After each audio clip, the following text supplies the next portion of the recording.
All right. Was that a little bit better? The one uh, intro short video was a little too graphic for YouTube, apparently. Thank you, girl, for doing that for me. I was kind of had my hands tied, and it was easier for you to help me than to try to type it myself. You told me what?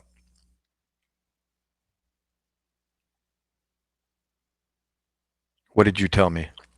I'm sorry, I don't know what you told me. I'm not having anybody on stage, Remington. Um,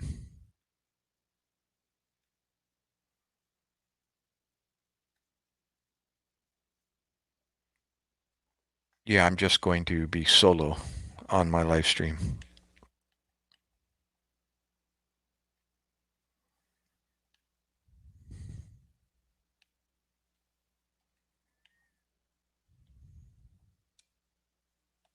Maybe another time I'll have a whole stage of visitors.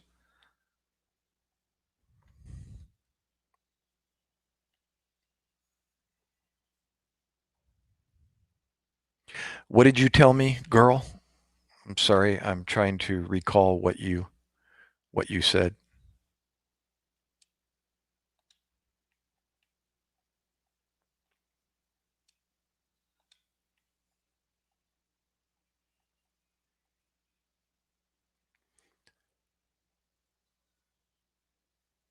Yes, it's totally okay to play my videos, and it's okay for you to play your videos on your live stream. The only time you run into issues is when you're playing somebody else's. You know this. Then you run into copyright issues. But that isn't the reason why YouTube blocked that. I am Jack Mac, and I have the same last name you do in your username there, or at least part of it. How are you, Jack? Yes. No, I'm not done, but yes, I'm done with your phone. Is this an AI bot? No. Are you an AI bot, Jack? Better than I deserve every day. And where are you from, Jack? Uh-oh, my battery just died. Unbelievable. I thought my battery was full. Uh-oh, I have a problem, guys. I have a problem, Houston. Stand by. My other battery is not ready to be recharged. And I'm going to, you're 1/8 bot. Yeah, my battery is not even charged. Uh-oh. Well, you know what? I'm going to stay off. I have no choice but to stay off camera until my other battery is charged. Well, I screwed up this live stream, but you know what I can do is I'll play the some shorts, that short video once again, see if I can buy myself some time. Or how about if I just change it to, yeah, it's not, it didn't just let you through, Josh. It's the content that I was playing. I found some short videos on my hard drive, the little portable hard drive. And the StreamYard has a new feature where you can upload, uh, well, it's not new, but I uploaded some shorts to as an intro for my live stream. And I found two of those short Iraq videos that I saved in the past.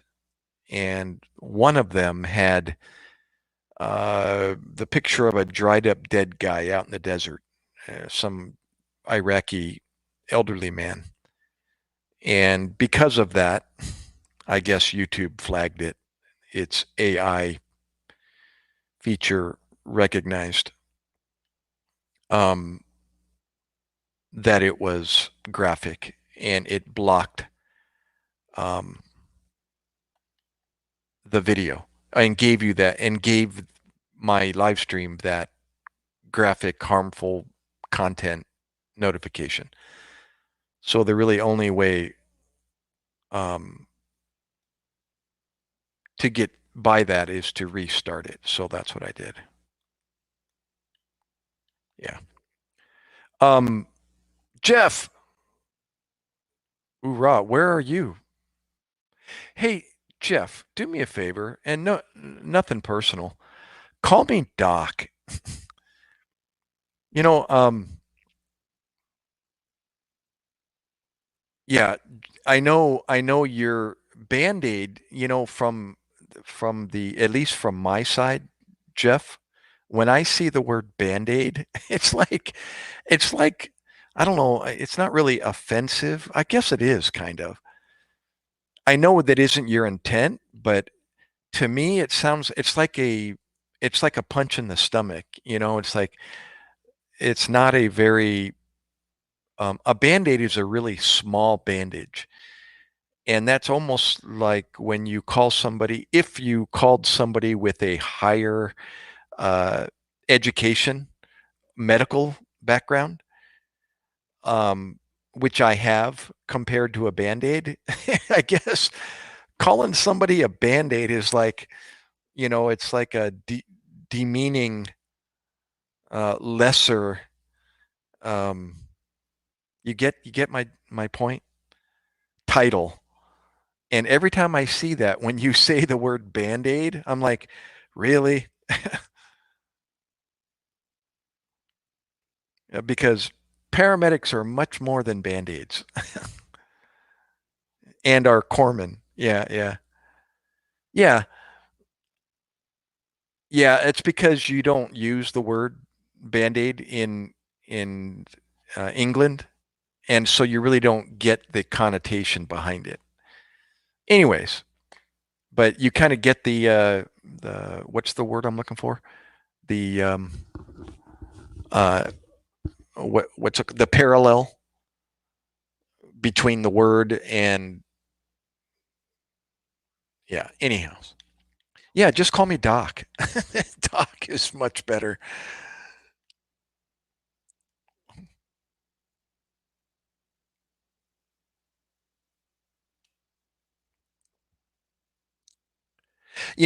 Jeff, it's weird because I think I was going to sleep one night or something after a live stream, and I all of a sudden in my head I thought of what you were calling me and how it affected the way I thought. I thought I have to say something about it, and I hope he doesn't take this negatively.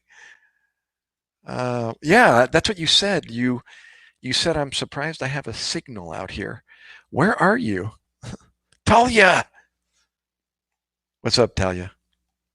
Talia. Um, yeah, let me show that short again, the clean one. Remember in the past live streams? Oh, I forgive me, Jeff. I lost my battery to the camera just now, and apparently it wasn't charged, but 30 minutes worth. And so um, it died 30 minutes into me live streaming. And my other battery, it was not charging in the charger for the last 2 days. I thought it was, but it's got some kind of a glitch, some kind of a connection glitch. And the LED, the green LED will flash when it's not charging. And or it's supposed to burn steady and then it shuts off when it's charged. Well, it was flashing, which means it's not charging. And so I have an uncharged battery and then a battery that just died 30 minutes into it. So now I have no battery.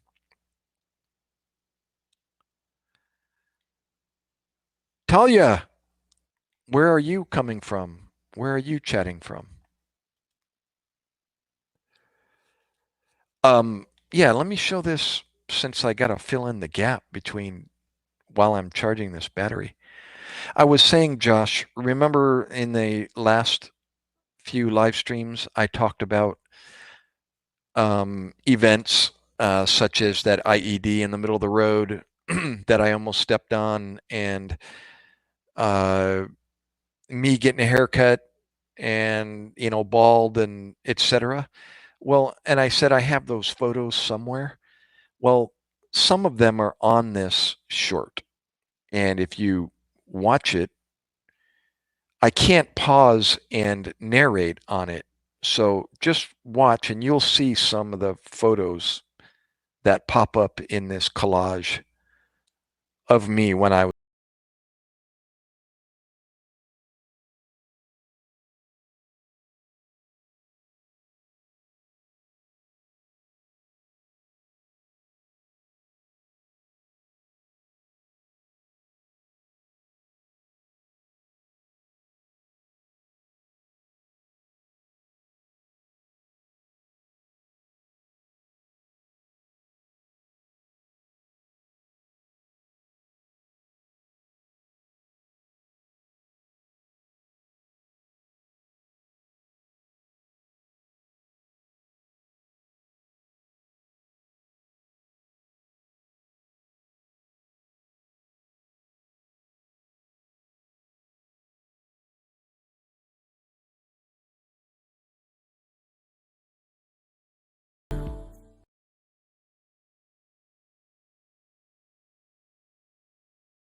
um, a search at the intersection with the snipers.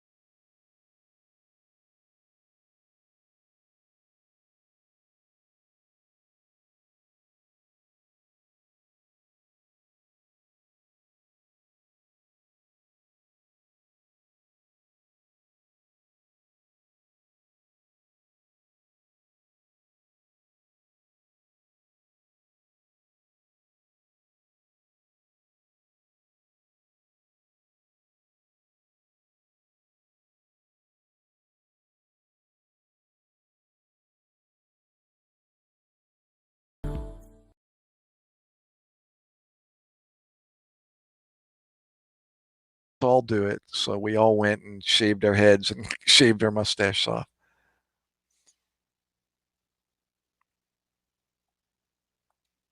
Here, wait. One more time.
It's 5:30 a.m. here, and you're not Elon come through with those Starlink sats.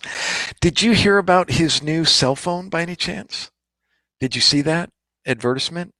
He's calling it the Elon Pi, as in 3 point, 1413, instead of the iPhone, he's calling it the Pi phone. And it's supposed to be a game changer. It's supposed to uh, outdo anything out there today, including Neuralink. And there wasn't much said about that because it's still in the um, R&D, research and development. But that was engineer. I can't at the moment. Sorry about that, brother.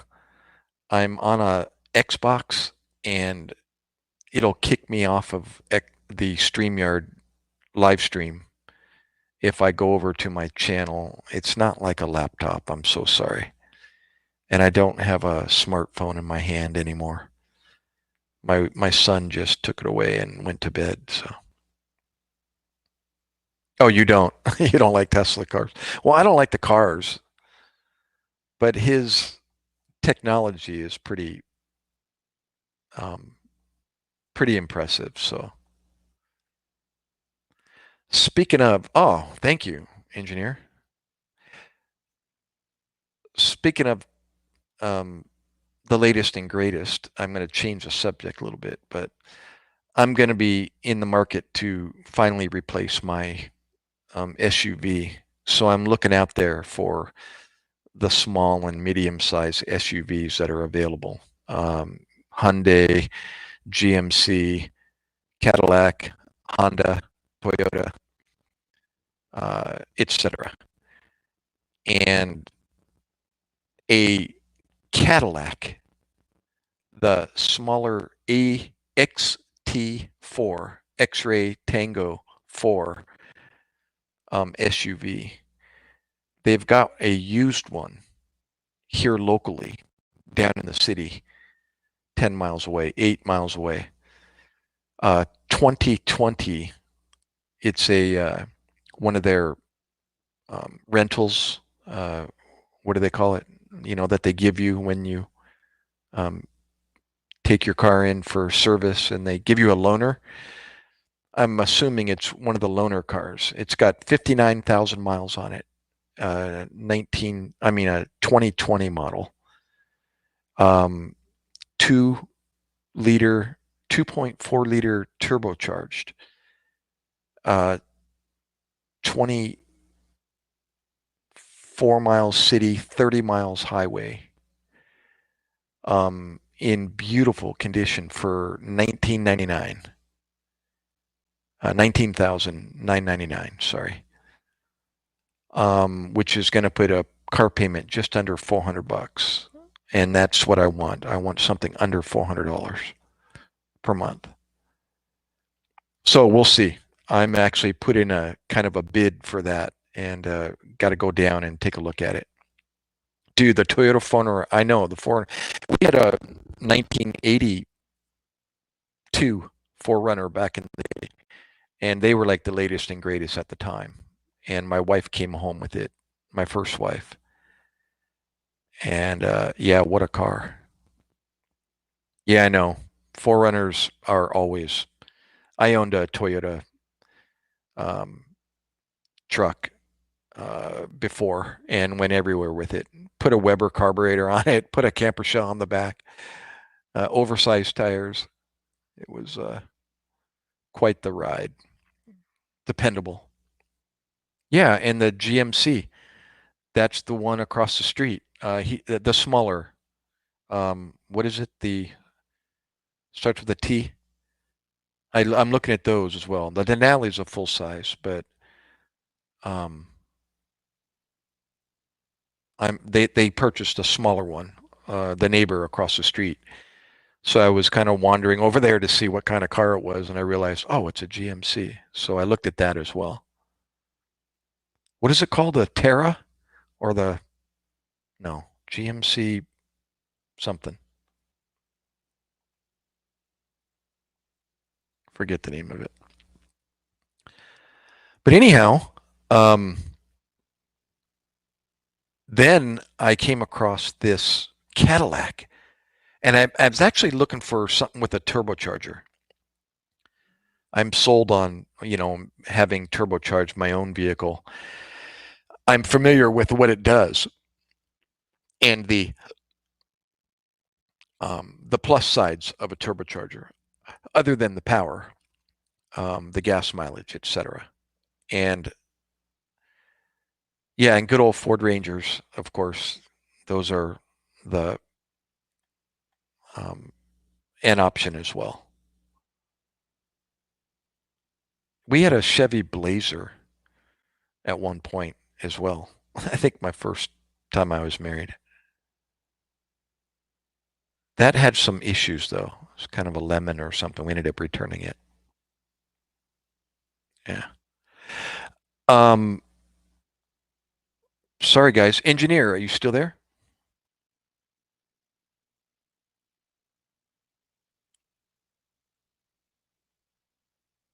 Oh, Jeff. Oh, that was Jeff. I'm thinking Josh is saying that. Uh, yeah, the GMC Terrain. Correct. That's the one I was looking at. Right, right, right. I was going to say Terra. I was close.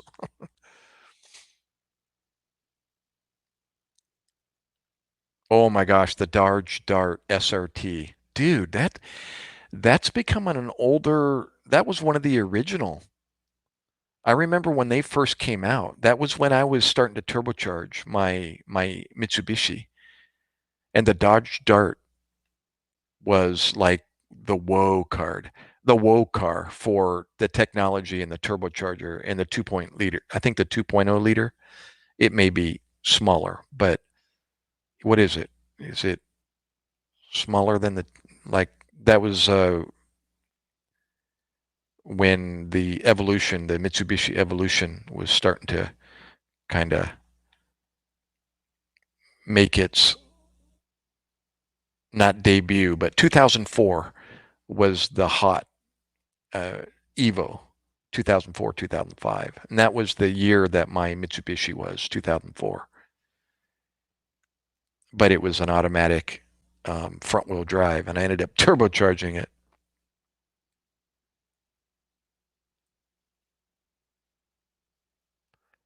Really? For the for the Dodge Dart for that much? 100K? Holy moly. Would it become a collectible already? Yeah. Well, I get not only warm fuzzies every time you start talking about turbochargers, but man, I miss my car. I really didn't get to drive it with the proper modifications that I had done to it in its entirety without any glitches, where I made the mistake of not removing the air conditioning unit um, the first time and ended up burning through the downpipe. And then finally I realized, okay, Gary, if you're going to have a car like that, you need to do what you got to do to make things work properly, perform properly. So I finally removed the air conditioning unit and put on the smaller um, belt to accommodate, the smaller distance between the pulleys. And that was actually quite easy. It was already made. Just had to go down to the auto parts store and purchase it and then put it on. And then I had the ample room to put a full 180-degree bend in the downpipe and then stainless steel from beginning to end all the way out the exhaust, all the way out the rear of the car. And then I put it on the road. Oh, uh, and snapped the timing belt. And then it was all downhill from there. I never got it out on the road. I never really got to push it and hear it and see it and log it and tune it. Oh well. Um, dude, believe it or not, my diesel truck is dusting a lot of these cars. I have it decked out. I have a diesel mechanic shop, so I have the very best under my hood. Nice.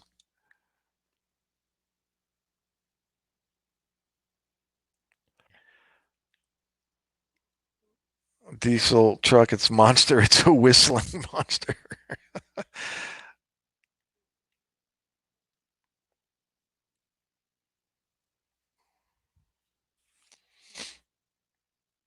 Well, how many horsepower does your truck put out?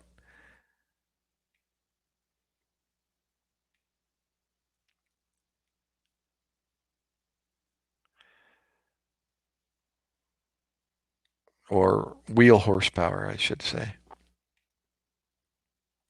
So anyhow, I'm gonna as soon as I can go down to the a Cadillac dealer, maybe tomorrow, and see what kind of trouble I can stay out of before I make a decision.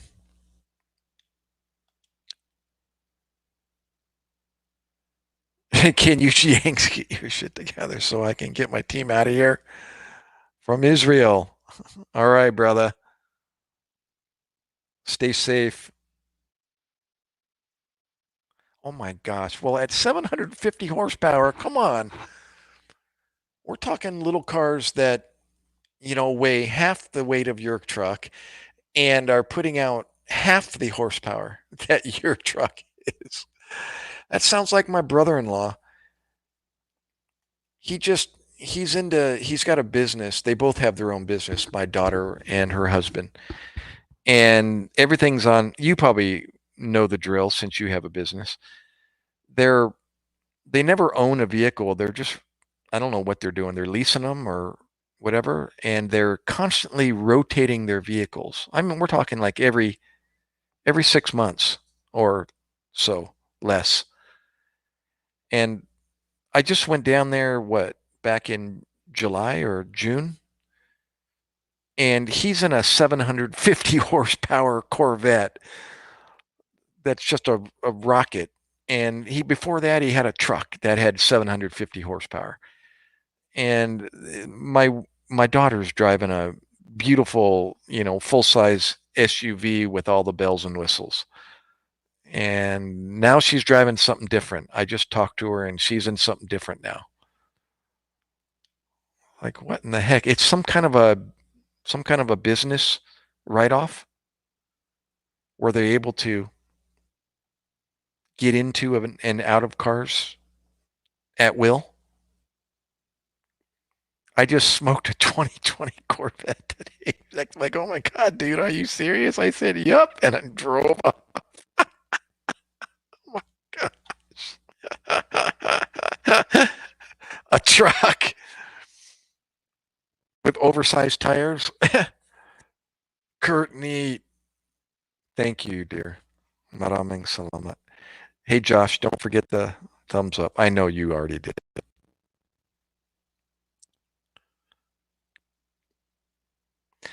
Well, I think I told you before, and this is nothing compared to what you're dealing with, but when you take a car, I took it to the dump when I was building it, and I weighed it on the scale before I went in the dump, and then I just told them I just need to weigh my car. I don't have anything. I'm going to turn around as soon as I get off this thing.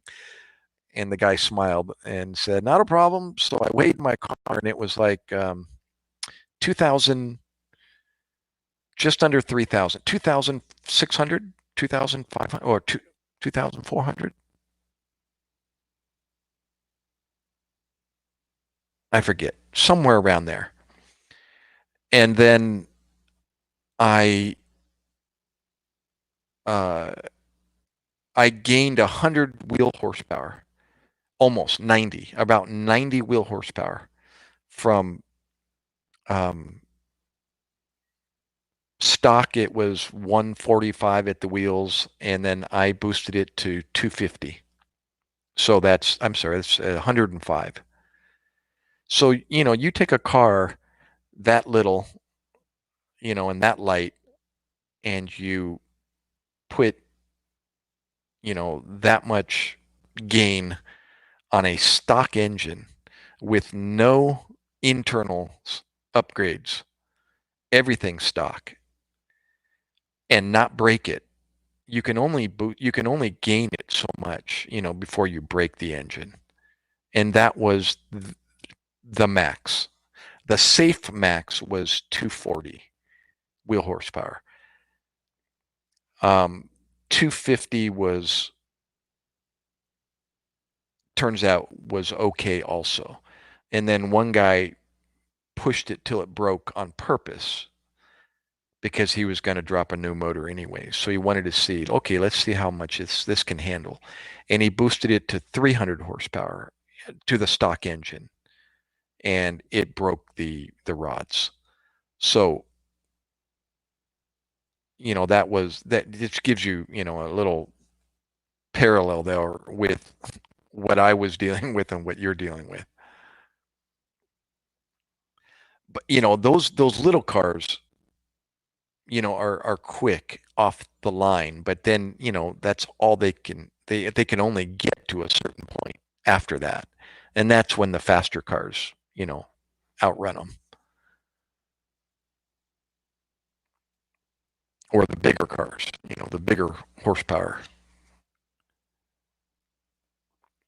But for the car, for the amount of car and the amount of power those little cars are putting out, they're like, I always compared them to those little wind up matchbox cars, that you wind up and you let them go and they spin around in circles. Well, that was the problem with these, well, with most any cars that have power, is keeping the wheels on the road. But it was fun. It was fun to experience it and to have a personal, you know, um, knowledge in the build of it, and learn a bunch while you're building it, having no prior background in automobiles, and then to see things work and see things come together, and then you start putting your hands on a little bit yourself, and then things start getting even uh, more enjoyable. So I miss that when I start talking about it. Their car, and I smash the gas pedal and leave it in the black smoke because of your diesel. I love it. Does your car look big and mean, or is it a sleeper kind of car? Is it old and starting to show its age? What year did you say it was?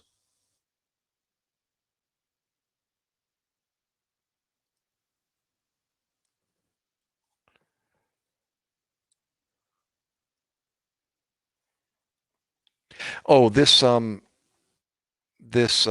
Cadillac is front wheel drive. It's not all wheel drive. Um, they do make all wheel drives, but it starts to get a little more, well, yeah, significantly more expensive. And I didn't see anything, but who knows? Tomorrow, if I go down there, we'll see what they have.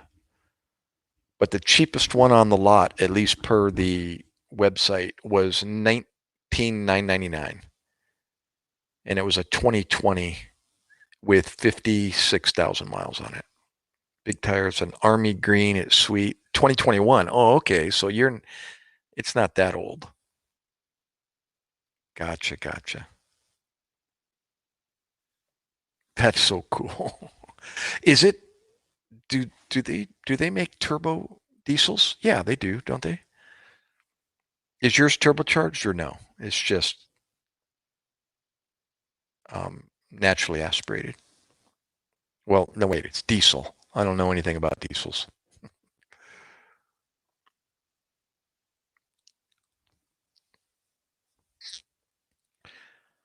Let me play that again while we're chatting. I'll kind of my I'll keep my audio on while I'm playing this here.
you saw the sandbags at the beginning, and then it's me.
Uh, the electricity went out to the fob, which was not unusual. Um, but in this instance, anything that's refrigerated starts to, it's just a matter of time before everything starts to spoil, especially in that weather. Um, so in this instance, the electricity wasn't due to come back anytime soon.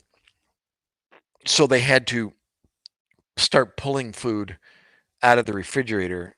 It was it was one of those portable storage units, refrigerated, and they had to start pulling, especially the meats, out of there. And they decided we're going to have a barbecue, and so all the guys, being from Hispanic of origin, most of them from South Texas, um, were, their eyeballs got big and they're like, woo, and they got out the barbecues that they had, I don't know, 5 or 6 of them, and they had this giant barbecue this one afternoon and started making carne asada, and they had onions and carrots and bell peppers on the grill, and they had boxes of homemade tortillas that were shipped to them from their hometown in Houston, and we had tacos coming out our ears. I mean, that was a great day at Fob Heat.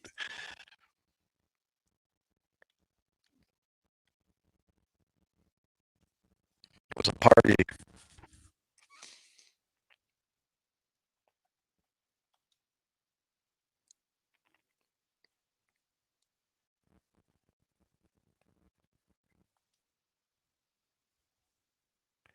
Yeah, isn't that funny? All the time we've been talking, and I never knew what vehicle you drove.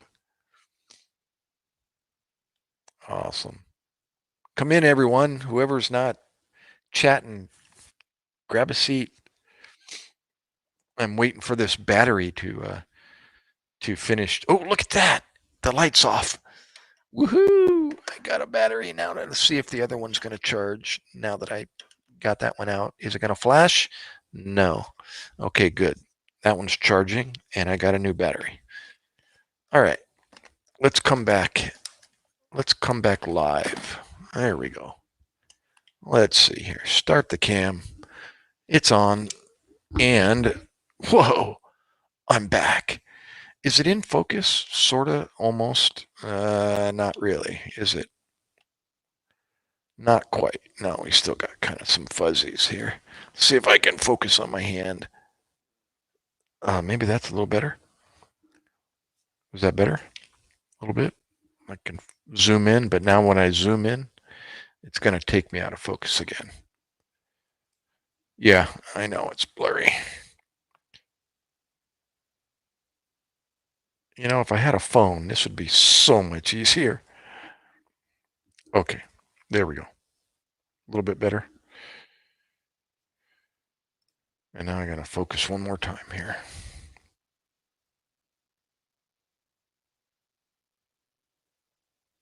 Wait. Let me take off that. Let me take off that background.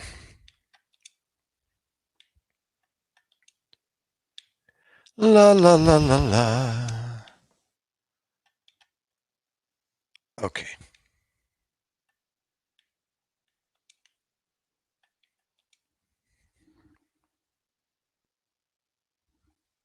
I got to do this manually here.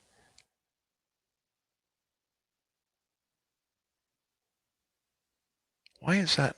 Is that about as clear as it going to get? No. Oh my gosh. Aha. There it goes. All right. That's a little bit better. Yeah, a lot better. No, I'm not on a laptop. Remember? I'm on my Xbox again. Sorry. The laptop is my down in the basement or my son's laptop. But I was using the desktop down in the basement last time. So I'm back upstairs using the Xbox. So um but yes, I could have if I was um, on a laptop. Good enough. Good enough. All right. Well, this battery usually will last. I actually almost got 3 hours from the battery last time. Like 2 hours and 56 minutes. I think that was a record.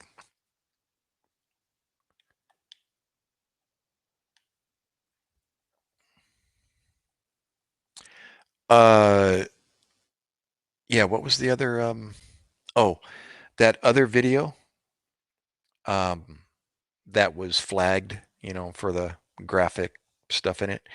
It had the picture of me squatting down and pointing at the vehicle mine that I happened upon.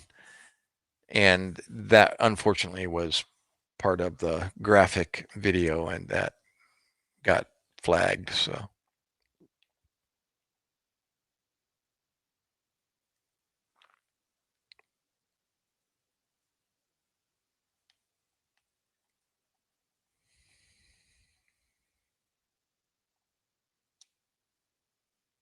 you know, it always makes a good campfire story or something to talk about. That's only if you, as they say, unfortunately, if you hear the blast, then you're halfway there. And my comment was going to be, and you can't have personal experience with that. That one young kid that got blown up or multiple times. Somebody told him that if you hear the blast, you're halfway there.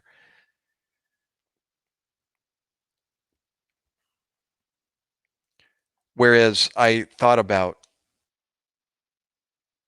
I even though it was a vehicle mine, um, yeah, some of the most miserable weather I've ever experienced.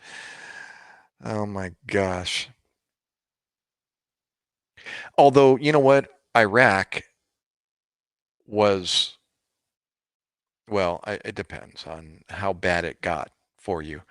But I would rather experience Iraq than the Philippines. I mean, for 7 months worth, yeah. It would have been, I guess they're two different animals. They both bring the level of suck, for both of them. But dry and arid weather over humidity, yeah, I think I'd take the dry and arid.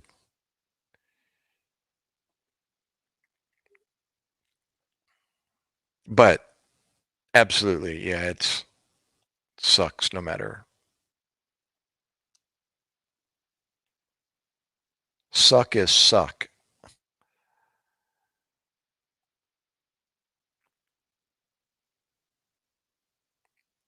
Yeah, can you imagine? And all the other things that humidity brings on, just rot, rot to everything, rot to your crotch, rot to your clothes, rot to your everything. And it's just, and stench, and it's just dehydration, although they both, dehydration's dehydration.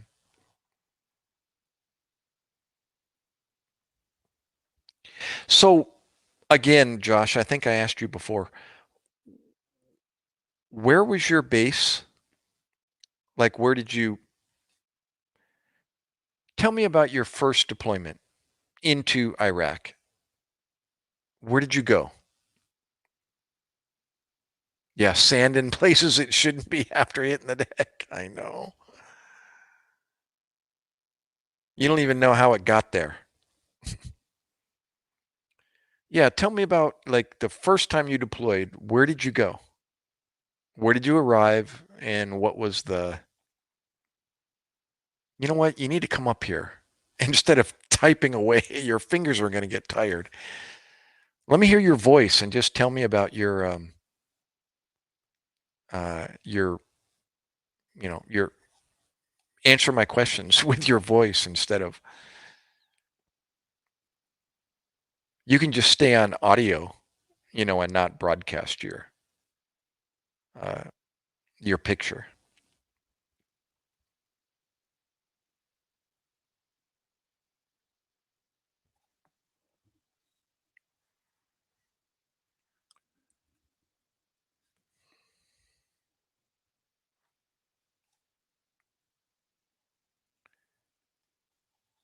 Yeah, what was the, was it, was it peculiar to a Marine battalion to go to certain places on the way to Iraq, or did everybody filter through the same kind of channels? Germany to Kuwait and then Kuwait to wherever you went, or did you go Germany to, or did you even go to Germany? What was the connections?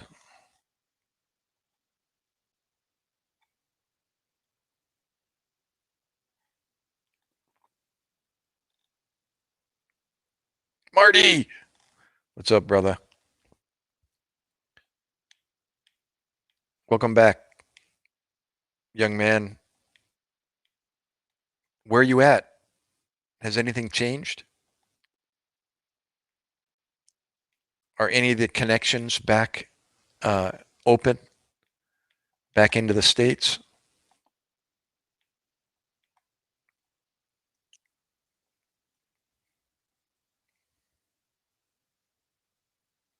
I didn't realize that the excuse me, uh, the devastation was as bad as it was in the U.S. I didn't look into it. That was why.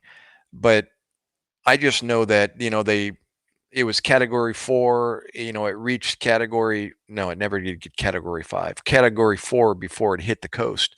But then after that, I saw a notice saying it was downgraded to a tropical depression or something. And I thought, oh, well, there goes that storm.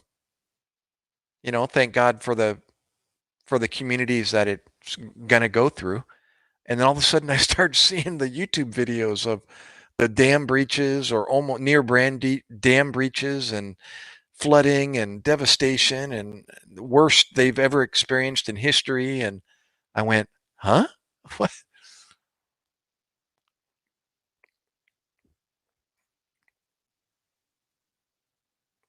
Oh, cool, Marty.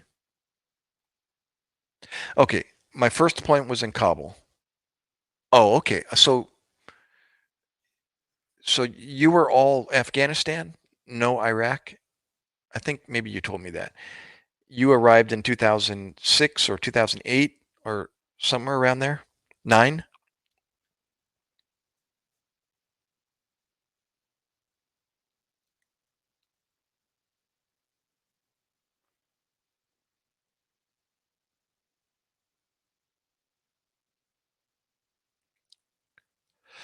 I got you, Marty.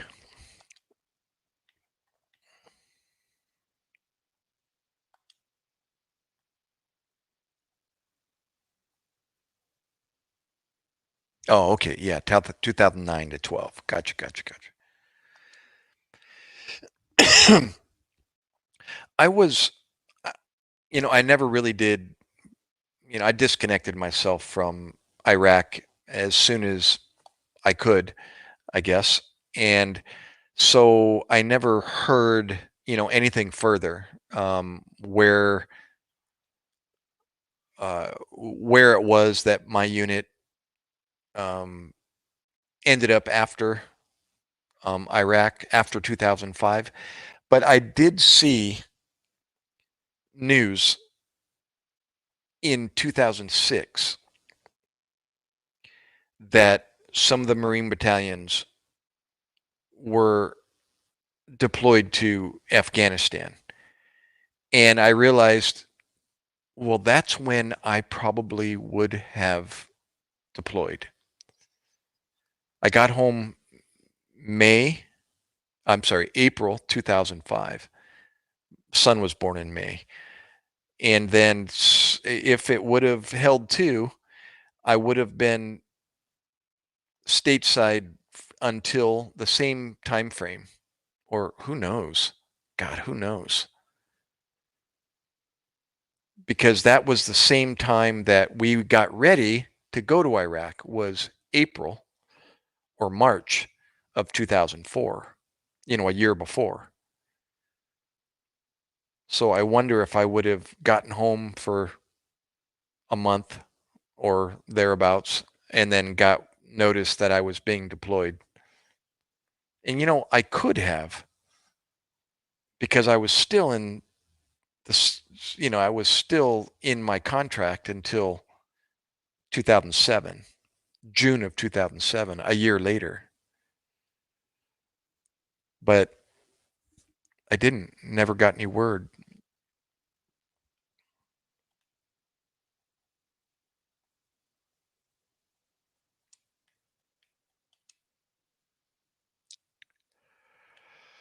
But that was the rumor.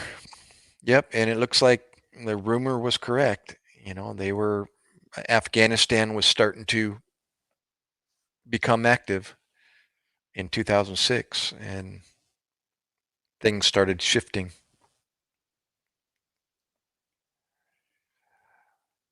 We're out. I said, okay. Hey, again, if you haven't, and if it's something of interest to you, check out your Gmail, Josh, and look at the link that I sent you.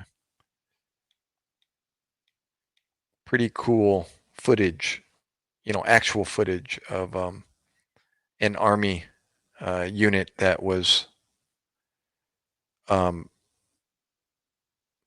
ready to come home, apparently. And they had, something come up and they had to respond. And then who's the head of the army, general or whatever his rank is, he shows up and he wants to go into Helmand province. And so one of your guys has to take him there. And they gave him a nickname. What was the name of the top dog in the army? They had a code name for him. And yeah, he wanted to, as a morale visit, visit the troops. You may recall this. This was in, like, when you were there, I believe. Maybe it was just prior to you being there. And then they encountered all, what hit the fan on the way in and on the way out. And the support the Apaches gave the guys on the ground to get them back. That was nuts. Really, really cool footage. Actual footage of the Apaches and the rounds they were laying down, and it was really good, coordinated really well, or edited really well. They actually had the audio of the guys on the ground calling in support.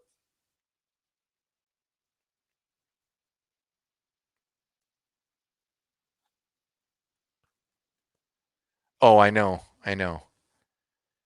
I know we were all, yeah, we were all told, um, that it was not allowed, but you know how that goes.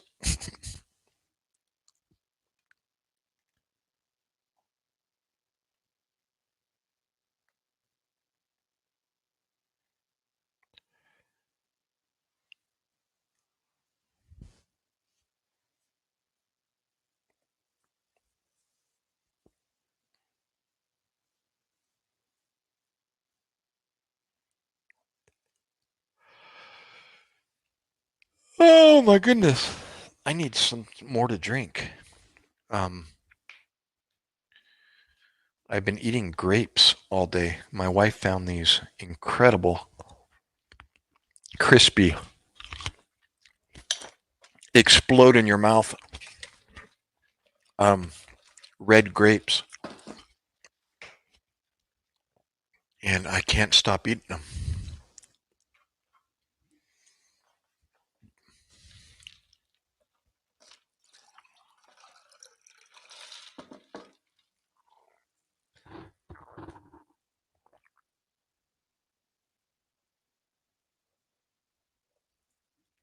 And I already had dinner.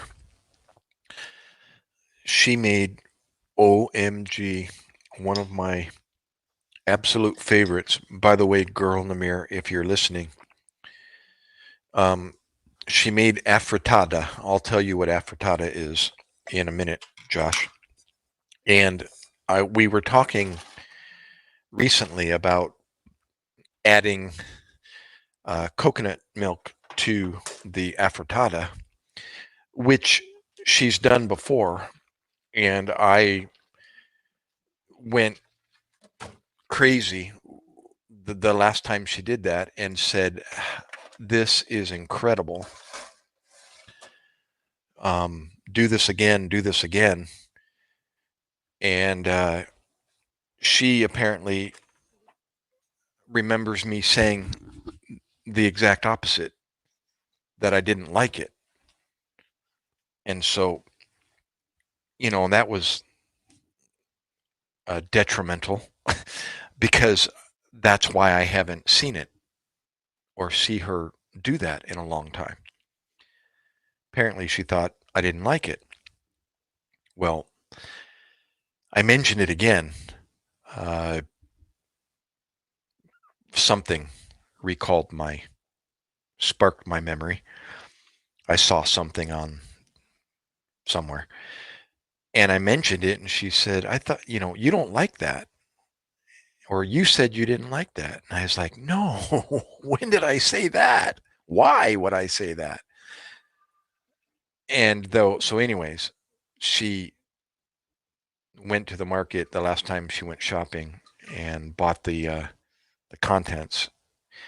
And next thing you know, I came back from fishing and it's on the stove. And I thought, oh my gosh, candy.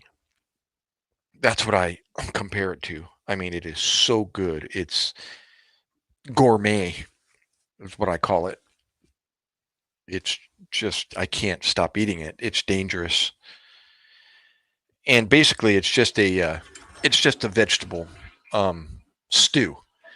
Uh, Carrot, red potatoes, um, chicken, uh, bell pepper, and then a what they call eschwete. It's a red Indian.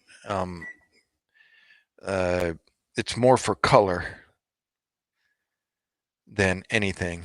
I'm trying to think of what the American um, name is for the red powder. You've probably seen, in Indian dishes, things are typically, they have red curry and, well, it's eschwete. It's a seasoning or a herb or something that turns it red.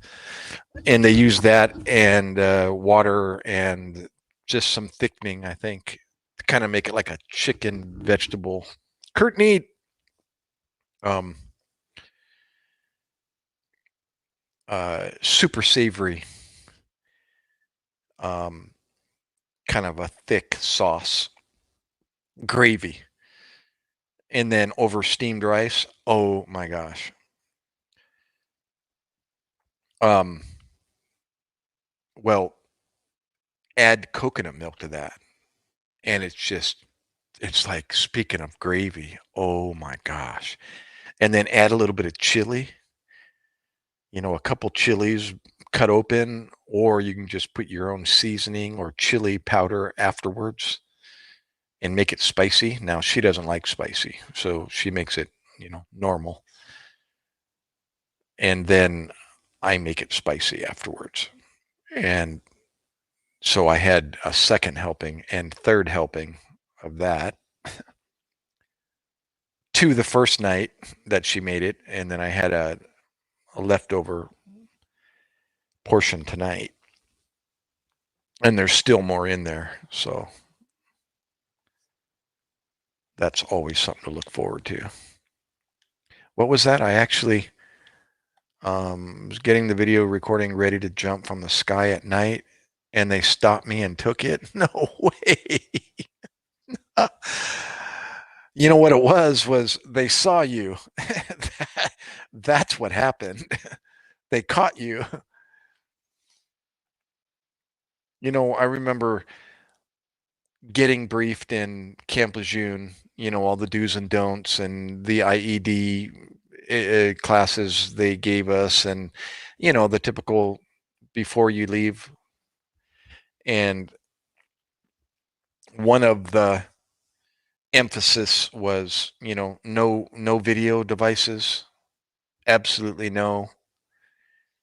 And I remember on the very first trip across the tarmac to get in the plane, everybody's like looking around, and all of a sudden you see them up there with their cameras, their phones out, and they're doing this and recording.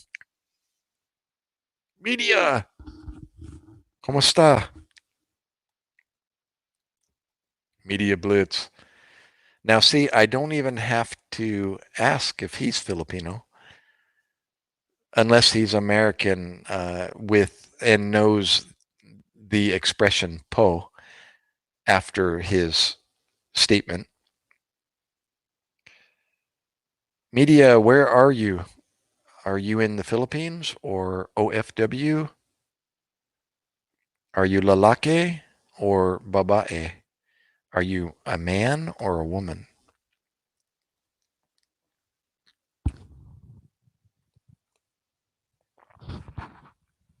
No way. From Taguig.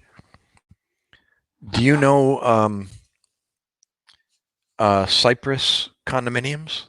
Cypress Towers off of C5 in Taguig?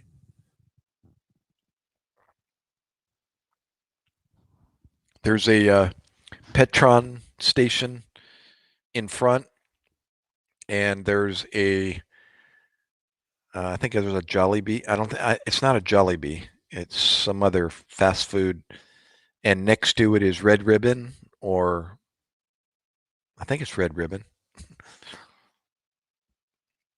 Yeah, you're familiar? Well, I stayed there in 2018.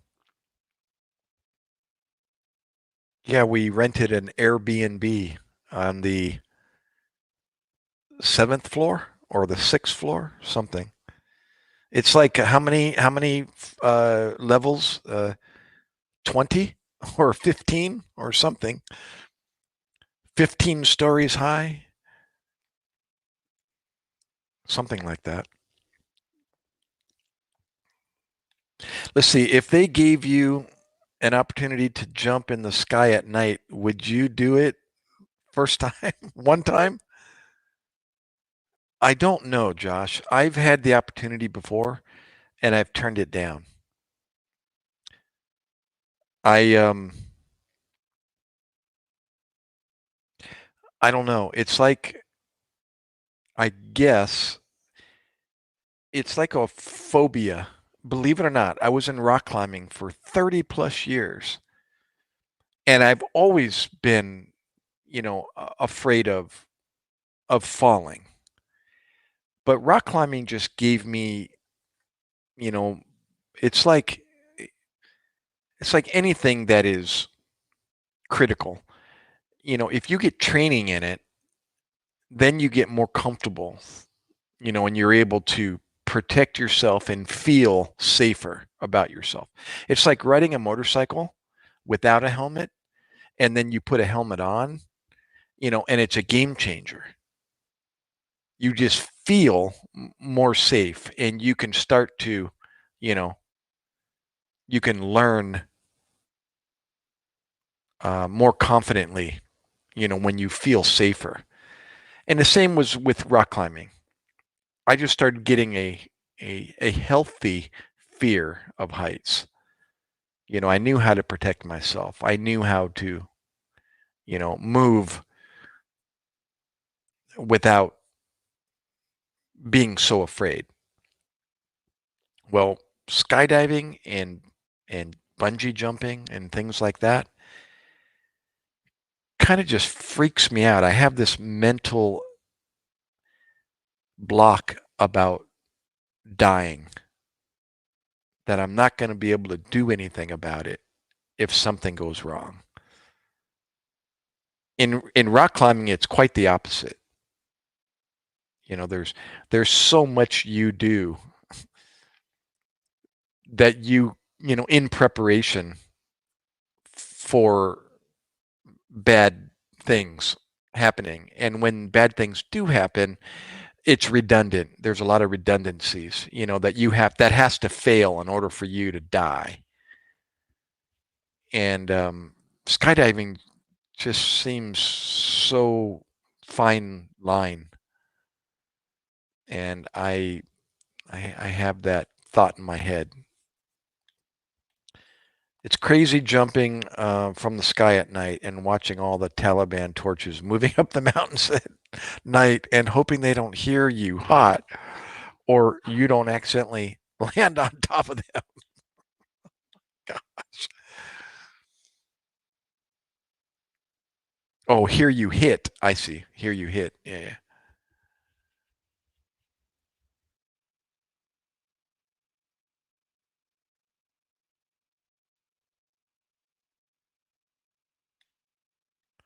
Yeah, it reminds me of one of the biggest rushes of being in the mountains and rock climbing, mountaineering, is being in a situation or a place that only the few get to ever experience. The views that you have, the jaw-dropping uh, alpine glow, that is cast on a rock face or a mountain, you know, ridge line is awe-inspiring, and I used to say all the time to my partners that I was climbing with, I'd stop and say, dude, check it out, and have them turn around and we'd sit there and just go, how many people get to experience this? Yeah. And that's kind of what it reminds me of you describing what it's like to see these things. As dangerous it may be, it's you can describe things that only few people get an opportunity ever. I mean, all you do is get to read about it in a book or see it in a movie, and it's usually not the real thing. It's some Hollywood depiction of what it might be like. And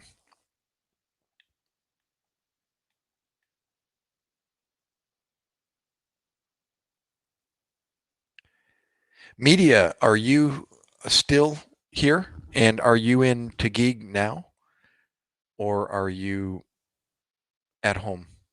And if you're in Taguig, you're experiencing a typhoon right now, correct?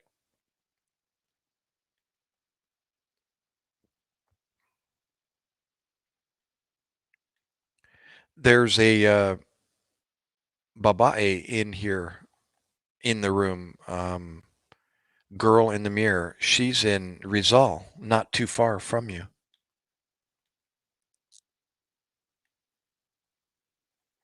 Now that I've been talking about this Afrittata. Oh my gosh, I can't help it but come back over here and contemplate. Here's some fried eggs and rice and spam. That is the classic Filipino breakfast. Don't know if I ever told you that before, Josh, but that is like the uh, toast, eggs, and bacon version of a Filipino breakfast. Instead of toast, steamed rice, and then fried eggs, either however you like them, over easy, over medium, over hard, or scrambled. And then the meat, they do have a sausage. It's called longanisa. It's kind of a sweet sausage. Or they do hot dog. I mean, literal hot dog, but they have their own Filipino hot dog. The only real difference is it's more dyed red than the natural pink that our hot dogs are colored. Um, and or spam, you name it. Pick a meat. Usually one of the cheap meats, spam, uh, and the derivatives thereof of spam. Spam is real popular. Or they do fish for meat, or they do um, uh, yeah, different meats, whether it's pork or beef. And it isn't necessarily it doesn't have to be a sausage. It can be like a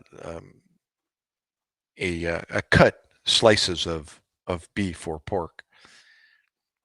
But yeah, with steamed rice, egg, and baked beans, like the Van de Kamps or the other brands, baked beans on the side is real popular. You know what? And I'm here in the kitchen and I really want to eat something, but I don't want to put together a meal. I want to just munch on something. What should I munch on?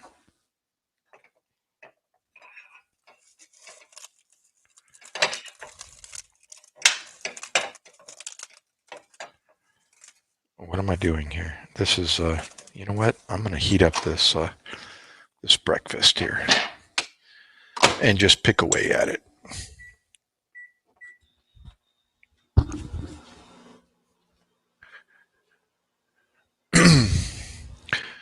um, here, you want to hear something I never told anybody?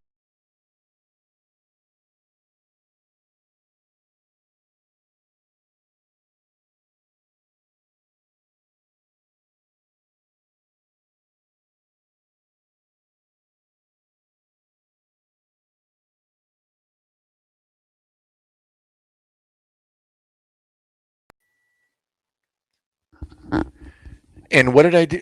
And what did I do? I hit the back button instead of the enter button as I'm clicking on your comment here. You hear something that I never told anyone? I was deathly afraid of heights my whole life. Yep.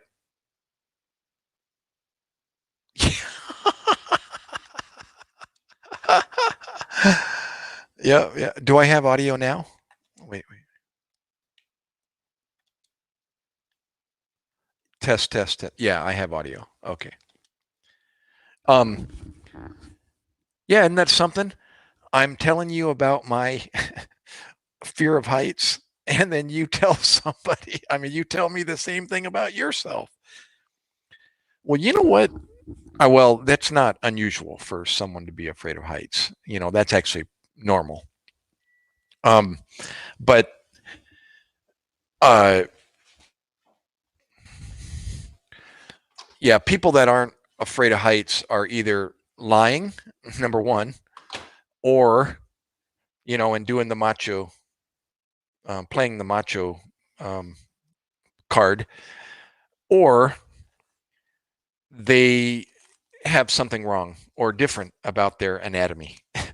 I'm referring to Alex Honnold, the rock climber that made the video solo, um,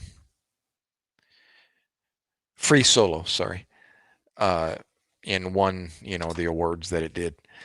He actually, if you saw in the video, if you haven't seen it, you got to see it. They did an MRI of his brain, and his amygdala is not active like a normal person, and that's the fear, the fight flight center of the brain um, doesn't fire like a normal person on Alex, and it stayed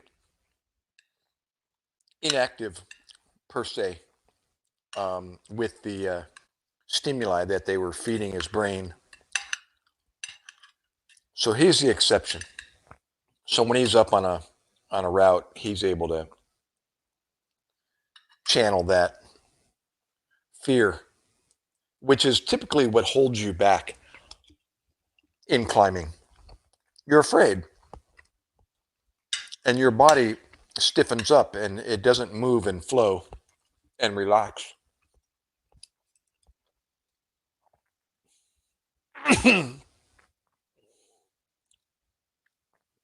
Well, let me choke myself first, and then I'll. But anyways, yeah, being afraid. I've always been afraid of heights. Although something my dad used to do to me when I was young, and as a dad myself, or as a dad yourself, you might be able to relate. Maybe not, but I never did it to my kids because of what my dad used to do to me with me. And he had he was just being a dad, but it scared me so badly. It was phobic for me. And, you can see, if you haven't already seen it in children, especially babies, when they're first, in their infancy and still in the car seats and or, you know, um, once you're sitting up and you're sitting at the booster chair, I mean, at the restaurant and things like that, if they ever fall or you accidentally, or if you the first time you throw your little one into the air, to catch them as dads do, some of them like totally stiffen up and their arms go out like, and they just go into a total seizure while they're in the air. And you realize, and your wife screams at you, and you realize, oops, they didn't like that. You just scared the bejeebers out of your little one. Well, my dad would, once I got older, in 5, 4, 5 years old, he would take me by my arms and swing me around, hold on to my wrists, and spin around like a helicopter. And my legs would go vertical. I mean, go horizontal, and he'd spin me around like that. And I remember like going into total blackout and getting that, I'm not breathing and holding my breath and in total fear. I think he even did it from my ankles once. And I was just mortified. I remember that, and so I knew fear, that type of fear early on. And rock climbing kind of made that resurface when I was first learning and starting to get up off the ground. But I wanted to overcome that. It was one of those parts of my life that I wasn't in control of. That and like I mentioned before, you know, injuries and illness and injuries, you know, not knowing what to do, not being able to help. And so rock climbing was a perfect um, avenue to pursue, you know, to try to overcome that. And it did. It didn't overcome it, but it helped me. Um, but I went bungee jumping with my son. Excuse me a second. I'm still in the kitchen here. And my first son, my eldest son. And he wanted to check it out. And dad wanted to check it out. And there was a local bungee jump center that opened up um, nearby. And so my son and I decided to go over there and jump together. And it wasn't anything.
Unbelievable. Crazy. How long have I been talking to the choir? I'm in the kitchen and I come back out here and I'm not even on my live anymore. It's completely off. My gosh. First time call in. Wait, that's a different profile picture. No, it's not. Hi, Colin. Oh my gosh, what happened now? Gosh, something's happening to my StreamYard. Can you guys still hear me? I would imagine. I hope. Test, test, test, test. Yep. Okay, good. I got audio. All right. Sorry I didn't see you, Colin. I was Daniel Ortiz. WTH. What the heck? First time I told my dad I wasn't a good swimmer. What did he do? He threw me in the water and said, either sink or swim. Well, that actually, I would be curious to actually see what you actually did, because that's a pretty dangerous thing to do to somebody that doesn't swim. Because, I mean, it doesn't make you swim, that just makes you sink, you know, when you really don't know what you're doing. Um, you know, if you don't even know how to float, you know, you can kill somebody by throwing them in the water.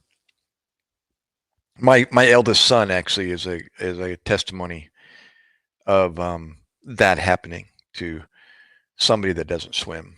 And he told me when he came home from the uh, from the experience, and so I wasn't there. And if I had been there, I probably would have done everything I could to keep it from happening.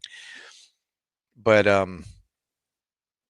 unfortunately, he wasn't uh, a swimmer as he became a teenager. And I'm trying to think, you know, whatever reason, his mom and I didn't uh, give him the opportunity to learn how to swim, which doesn't sound like something I would do because I'm a proficient swimmer myself, and my dad was a swimmer in high school and lettered in high school and so on. But anyways, um,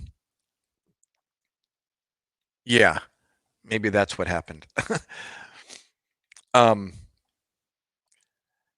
so being a non-swimmer, he went over to a friend's house or something. I forget the situation. And he comes home and tells me, "Hey, Dad, or he was like, I guess talking to his mom, and then I'm hearing his mom like, "Oh my gosh, what?"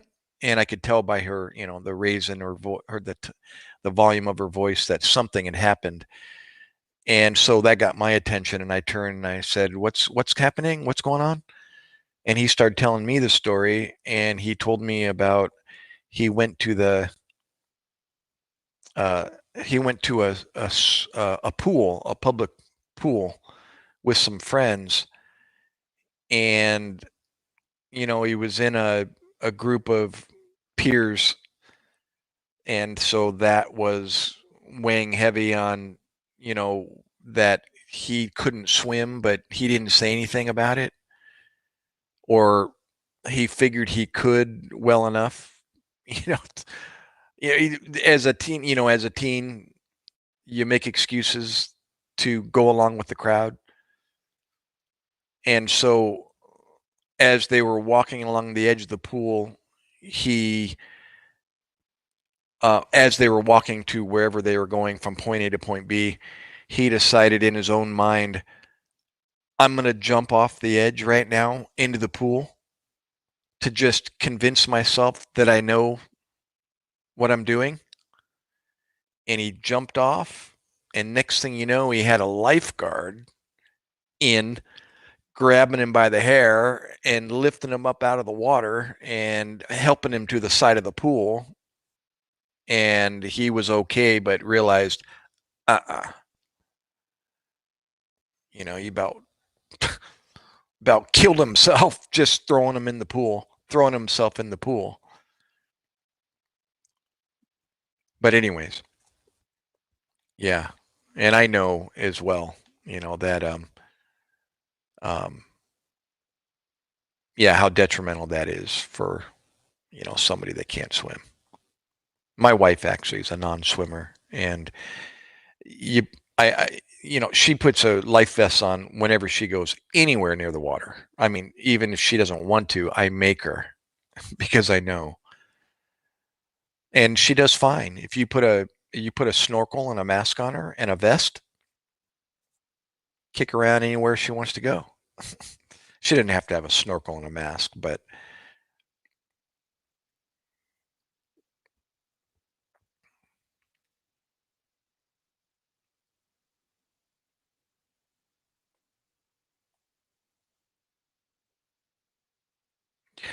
speaking of swimming, sinking and swimming, um, when I was in the Philippines the last time in 2018, we went to a beach resort in Cebu, on the island of Cebu, called Moalboal. I think I've mentioned it, and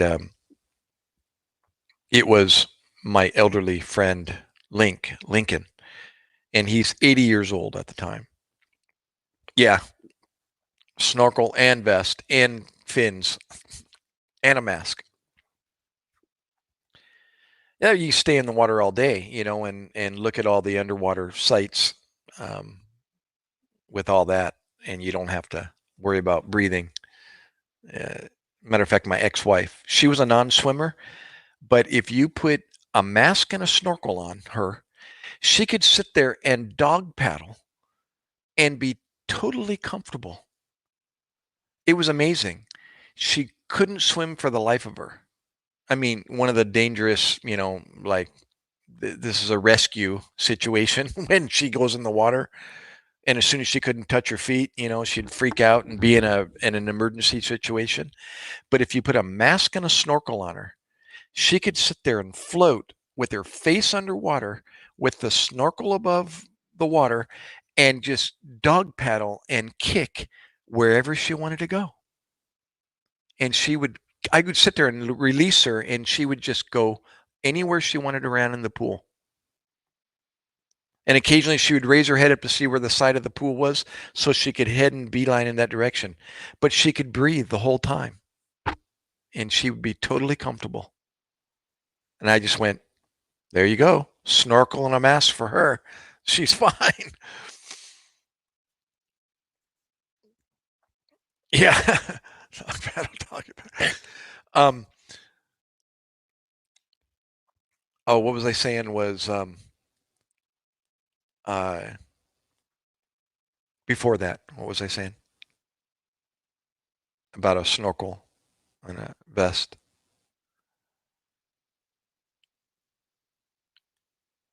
Oh, we're in Cebu with my elderly friend, and here we are enjoying the resort, and they had giant sea turtles underwater, and we had GoPro cameras, and the guide, actually, the Filipino guy that we hired, um, for a nominal fee, and he did a great job. Um, did underwater photography for us, and of us, and the turtles, and us by the turtles, and da da da da da, and the other um, life underwater. And Link and I were without a vest. They encouraged us to wear a vest, and because we're their clients, and we decided, no, we're good. We're accomplished. And the girls, Lolo's girlfriend and her friend, and the Filipino guy that was part of my wife's family that was with us.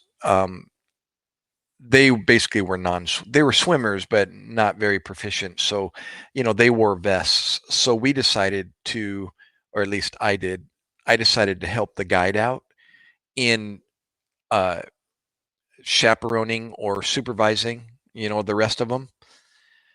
And so even Link, 80 years old, he told me, I'm good, Gary. Where you want to go? And I'm like, are you okay? He's like, yeah, I'm good. And he was just like a fish, and he could comfortably swim and float wherever he needed to go. And so we went out past, uh, where they were guiding us, and we went out to some of the anchored vessels out off the shore, and we went around them and kicked around them and hopped ourselves up onto um, on some of the fishing boats. They call them bancas, Bankas, I guess, or Bancas. And we'd rest there and sit down on the outriggers, on some of their fishing vessels. And and Link, 80 years old, was just following me the whole time. But eventually he got kind of winded, and I was like, Link, come on, bro. Let's just get a vest on you. I can't be responsible for you also without a vest on. And so we did. We found a place where he could don a vest, and then got him on that. And that way, he could go for as long as he wanted to, till his fingers and toes were shriveled. Um, and even I remembered, there was a point when I realized, it's time to, it's time to go in, because not only have we been out here too long, but I'm getting pretty winded, just floating on my back every time I need to rest. Um, but I don't know. I put my pride, ahead of me. Even then, to be honest, I always wanted to go to Hawaii and get in a shark cage and see some up close personal. They have gone off the deep end. I'll pass. I know I've always seen the videos of, even back in the day. You probably remember your dad or mom watching, some of those shows, Jacques Cousteau and others, in their underwater ventures, even the more modern videos of, those guys that get in the shark cages. And of course, the movie Jaws, that was always a freak out when it came to that.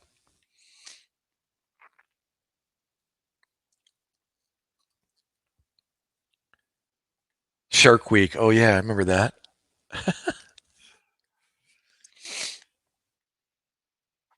Kurt, neat. Where are you? Where are you, dear? Talk to me. Speak Tagalog to me. I need to learn more. Colin, where are you, dear? Oh, Colin, come back, wherever you are.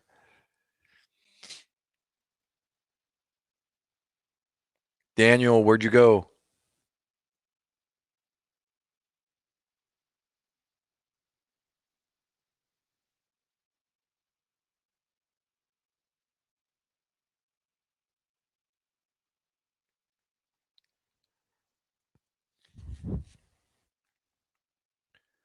Oh, I pretty much finished that little breakfast snack that I found. So I'm back and good for another however long. I ran out of coffee today. The Black Rifle Beyond Black. So I just ordered some more. That should be here by Thursday. And yeah, I've got some instant over there. It's dark. Nescafe, but that's nothing. Matter of fact, I'm going to make some. I have no choice. Either that or this decaf French vanilla, and I'm not a flavored coffee kind of guy, so I'll pass on that.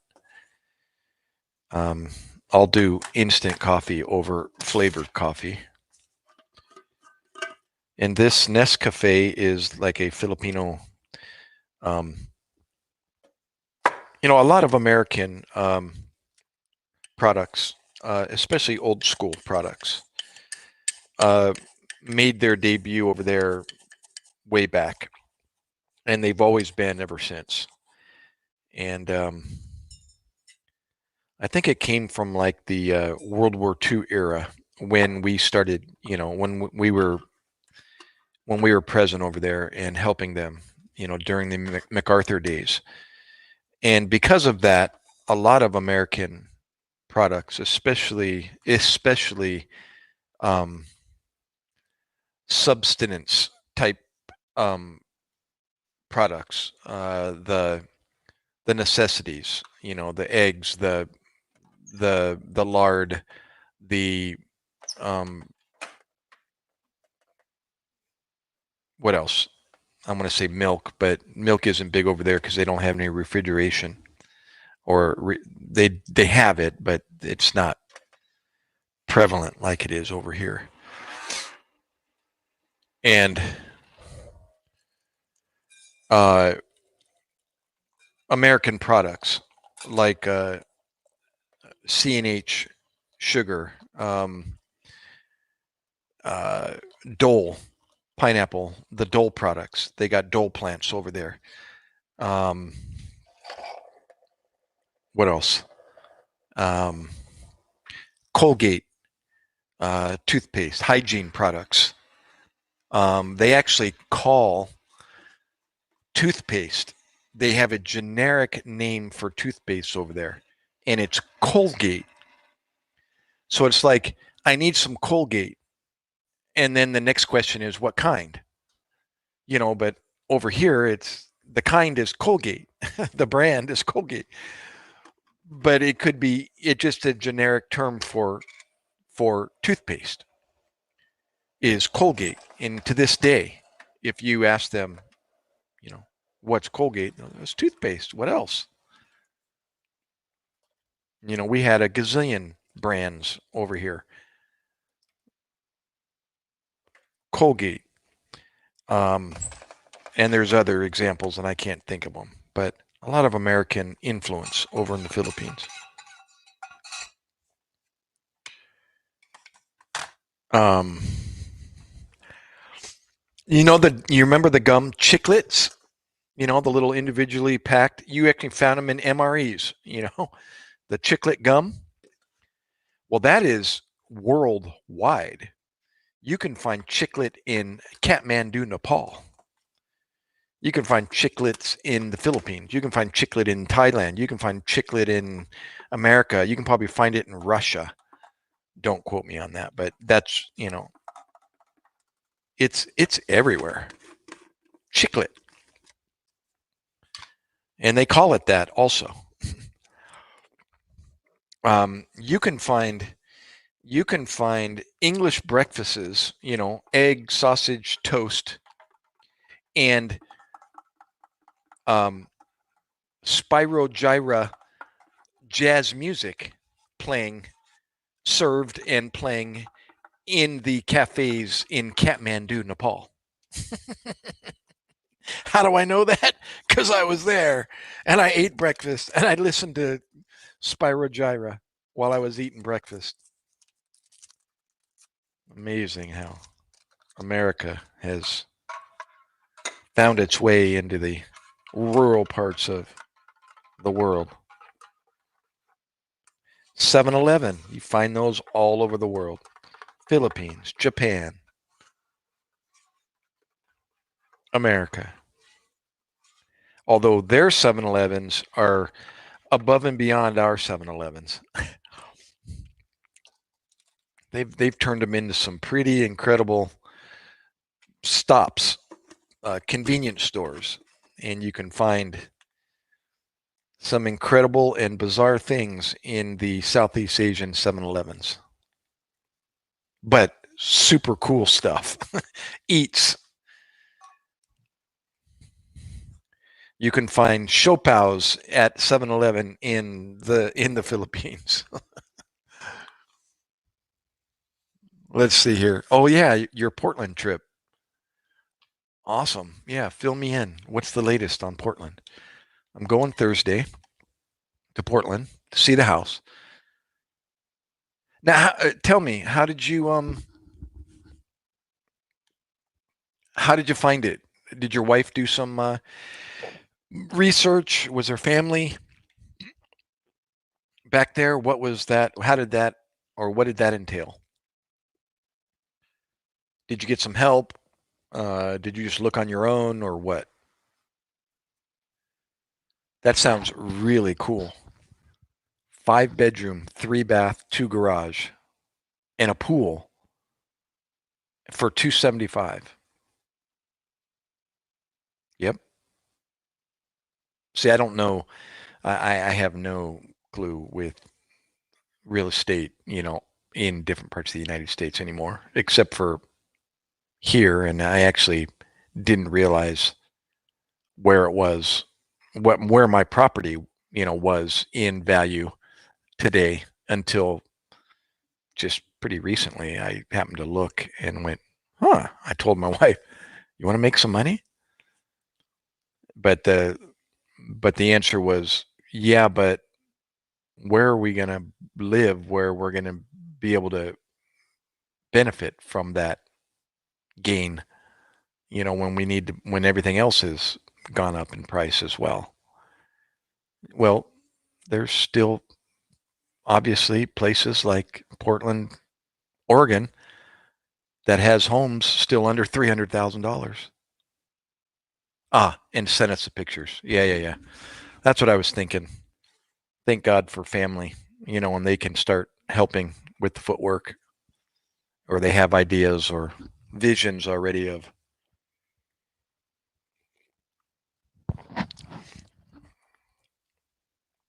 Whereabouts in Portland, not to pry, but like more specific is, I'm trying to remember, the different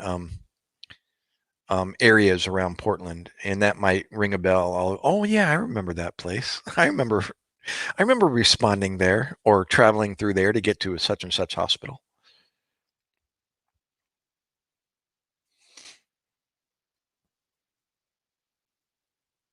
I had tigered. What's a tigered? That's on this side, the other side of I'm thinking of this map that they had in the ambulance instead of online or the Thomas Brothers maps. They had Thomas Brothers maps up in Oregon at the time, 2000. Let's see, 1997, 1998, when I was there. And they took the actual individual pages of the Thomas Brothers maps. Remember that spiral bound book about 13 by 9 and or whatever the size was, 8 by 11. And they some paramedic actually had a brilliant vision, and he took the maps of certain areas of the area that we covered and laid them out side by side on a board and made sure they were, trimmed and clipped to make a continuous flowing map from one area, from one map page to the other, above and below and side by side. And then took a picture of it and then had that picture laminated. And it was a map about, gosh, I'm going to say it was about 3 feet wide, about 2 feet high. And it was a laminated, flexible map. And you could roll Gresham. See, I remember Gresham. Oh my gosh, dude.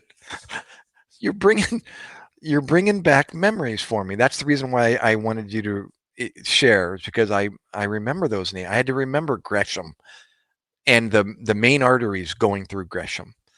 It was one of our tests as a pro in my probationary period, was to be able to route myself through this and giant entire Washington County and the outlying areas outside of that, in the event that we responded what they called mutual aid outside of our area, and we had to be able to get to the nearest hospital.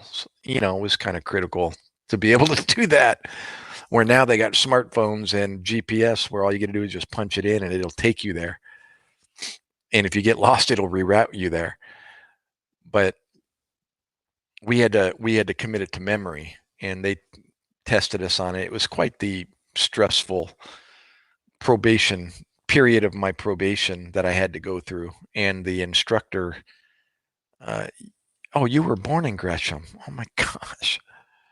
That's right. You were born there, and then you spent most of your time in Wisconsin, your life in Wisconsin.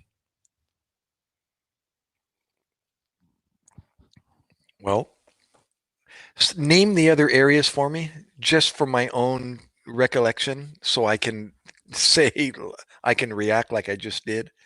There's Gresham. What else? Kind of go around. Yeah, the Portland area, south of Portland. Matter of fact, a paramedic partner, one of my partners when I was up there, um, lived up in the hills, that one mountain or hill above the hospital, over the, forget the name of the bridge, the metal bridge that went over the water, and down at the bottom of the bridge was the hospital on the right hand side. Was that Oregon? OH. What's the name of that hospital? Portland Memorial? Portland.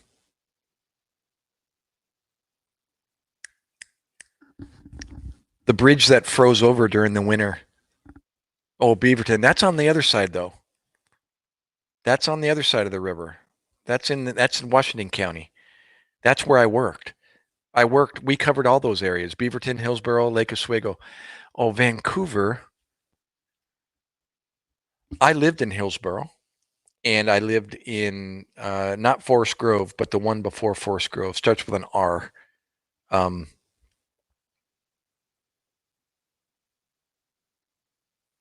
of getting more rural as you start to go out to Forest Grove when you go west. Frank! Oh my gosh, look, Frank Gaffa. Clackamas, Tualatin. Yeah, Tualatin, I already mentioned that. Gosh, even Frank knows. Oregon City, that's right. Oregon City was one. I don't remember Vancouver though.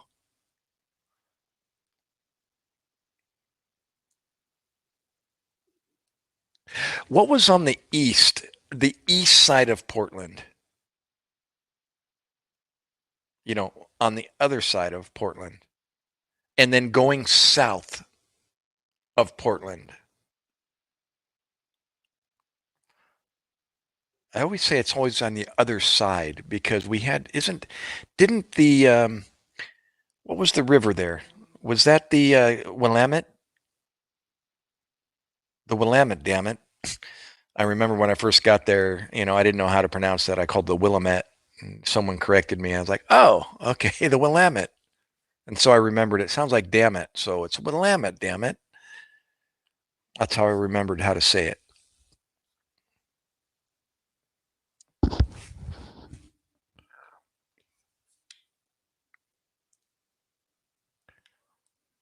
What's up, Frank? I forgot. Where are you, Frank, again? Or did you just Google it?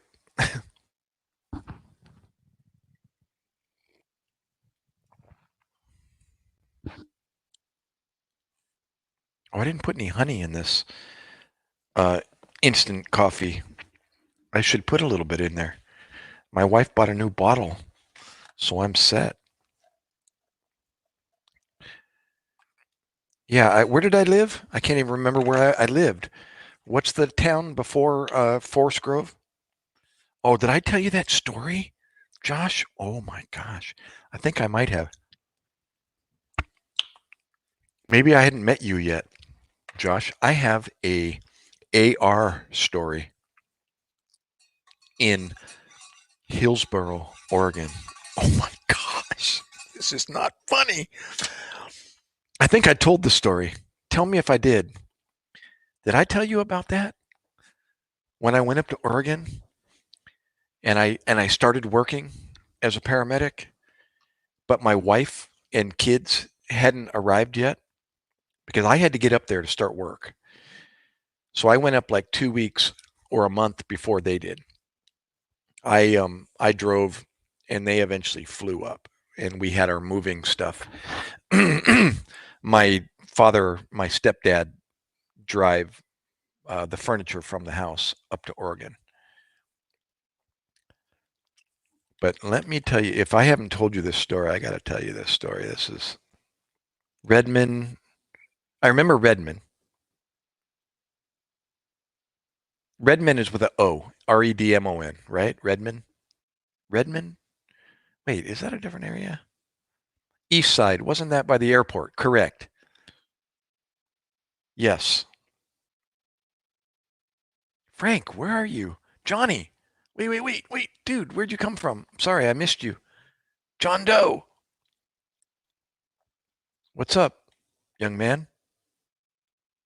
I'm in New Jersey, 2 hours south of New York City. How about you? I'm from San Diego. Don't ask what I'm doing in this part of New Jersey, but that's where I'm at. Columbia River. Right. Yeah. Columbia River went east west. That was Highway 80 or 80. It went out of New York, Oregon into Idaho. And yeah, that's some beautiful, um, the waterfalls. What was the name of that waterfall? Hidden East along the Columbia. And there's a real popular tourist waterfall.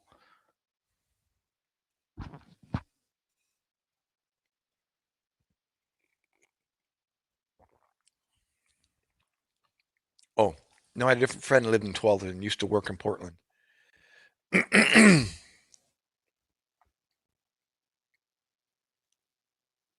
Oh, you're in Texas.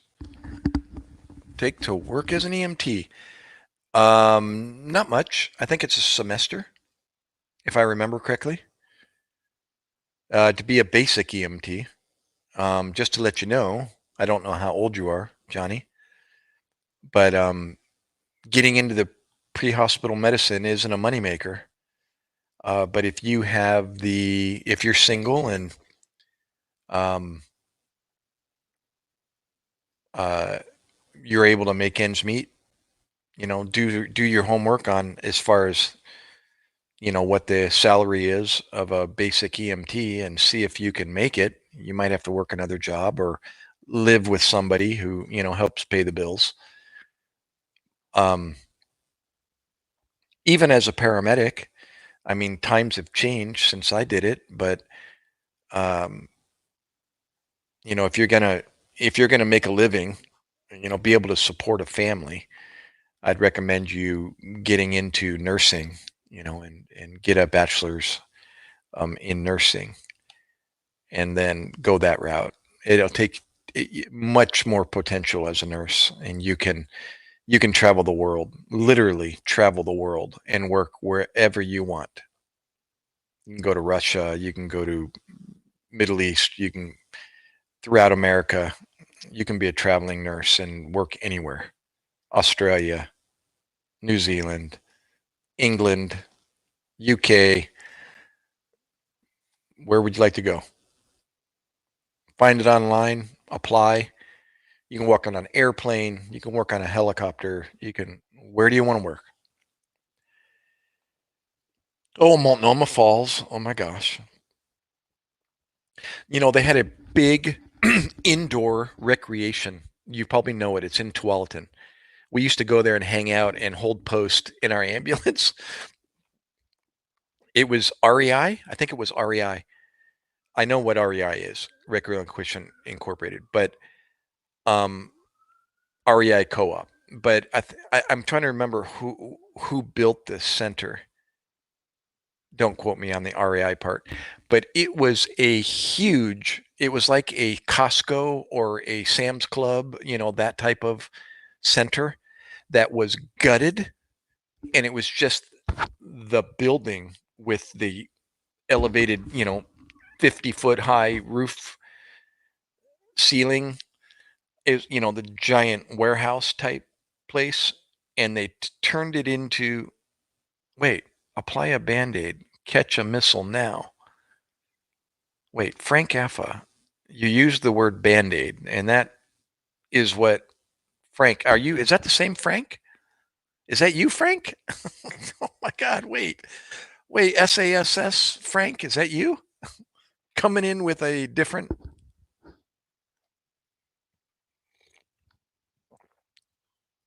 Yeah, well, there are downsides of being a nurse, but you don't have to do bedside care, everywhere. Nursing, like I said, you're not going to be doing that as a critical care nurse. You're not going to be doing that, in the ICU per se. Oh no, don't quote me on that. You may. But bedside cares is another, it brings on different care uh, skill set, a different skill set. But if you're doing critical care, on an aircraft, for example, like I did, you don't that's already been done. And you're just monitoring patients. Actually, it's not a very glorified part of medicine. It sounds like it's cool, flying on an airplane and providing medical care while you're, transporting, but no. That's about as glamorous as it gets, is leaving the airport and landing at the airport, and then eating after you deliver the patient and going off to some restaurant and wining and dining yourself before the flight back home, before the non-glorious flight home. It's very taxing and boring, and flight physiology kicks your butt, dehydrates you, time lag, jet lag. It's it's the You told John Doe, that is a nurse, he could even go to the Middle East. So I lobbed in a Joe. Okay, well, I figured it was either that or you just happened to say something that was very similar to another Frank. He uses the word band-aid to describe me as a medic or a corpsman, a Navy corpsman. So I just first thing I thought of, wait a minute, Frank, and the other guy's name is that you, Frank? As we call it, the ninja account, the second YouTube account with a different, play on your name. Um, yeah, being a paramedic, Johnny, is um pretty cool stuff. I got to say, Mr. Toad's Wild Ride. But even even the salary is not what you think. It's obviously changed since 20 years ago, well, 16 years ago. But I'm sure, the cost of living has gone up as well as the salaries, so there's really no difference. And if paramedicine is in the same um, rut that it was in financially, paying their paramedics, then it's not a moneymaker. I just looked at my I'll be collecting Social Security here soon, and it gives the breakdown of all the years that you worked and the amount each year. And I won't go into detail with mine because it ain't. I was poor all the years I worked, including as a paramedic. I the most money I did I stutter? The most money I ever made was here in New Jersey when I got back from Iraq. This job in 2005, actually, sorry, 2005 to 2007 when I got back, and the first 2 years I spent here in New Jersey was the most money I ever made as a paramedic, and I made $45,000 that year. Those years per year, kind of the same for each. And I know this is 16 years ago, but it was the minimum wage then was $7 an hour, seven, I think. And the most money I'd ever made in EMS, period, as a basic EMT and as a paramedic had been like $17 an hour in California. And now look what minimum wage is. And then I came to New Jersey and they paid me $24 an hour compared to 17. And I was like, wow, you know. So that was the most money I ever made as a paramedic, $24 an hour. Maybe I made 25 by the time I got done here, but that was it.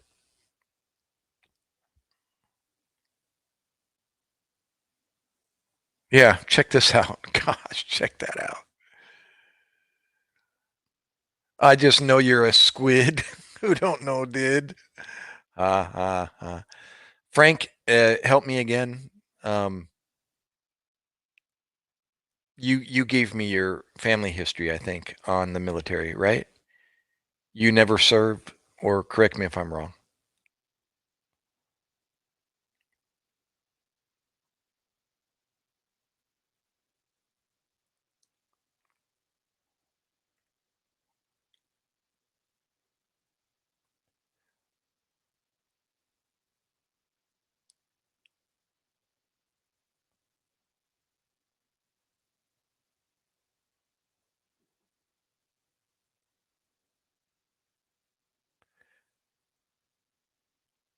You know, now that I'm looking at your name, Frank, um,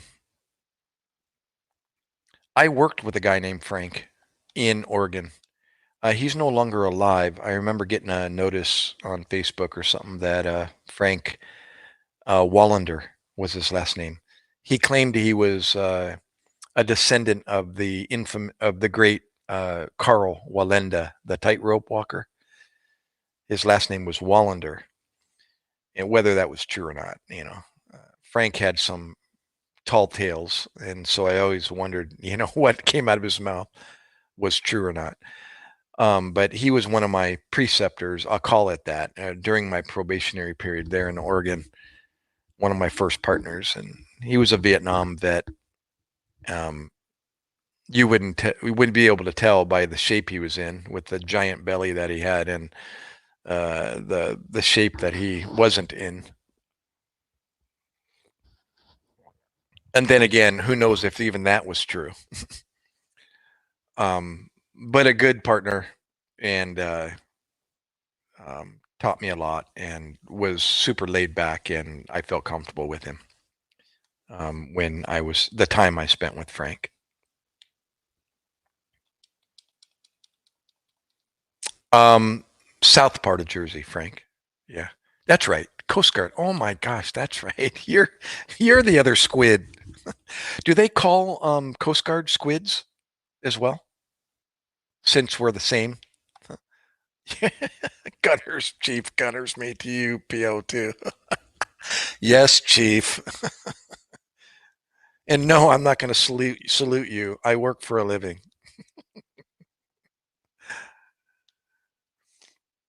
As so do you.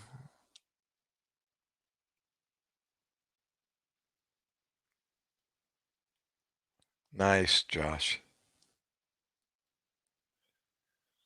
Right on. The Filipino kid that I deployed with. He was the only one in our group that was under 40 years old, but he was senior second class because of the time he had in rate, and so technically we all answer to him. But he was a career um, squid and was pushing all the time uh, to advance himself, even when he was in Iraq. He was encouraging us to.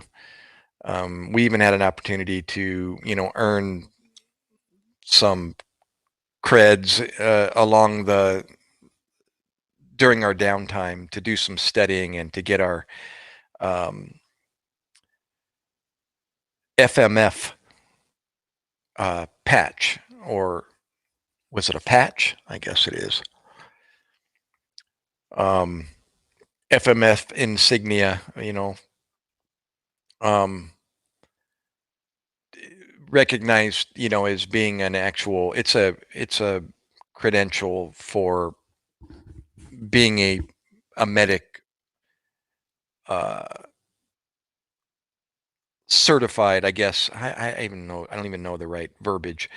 Um, for the Marines, where we all went to that schooling, and we wouldn't have been with the Marines had we not done the same schooling. But there was a further, test that you could take that would um, get you, one more check mark. And he was pushing for that while we were over there. And then I found him on Facebook. I don't know, years later, and he was a chief. So he went from second class when I was there, and then I saw a post of him making his first class, or I found him somewhere, and then I found him again, and he had HMC before his name. So, oh, Glassboro! Don't forget Glassboro. That's right, and Deptford Mall. Oh my gosh! Oh, you're talking about here in New Jersey? Absolutely.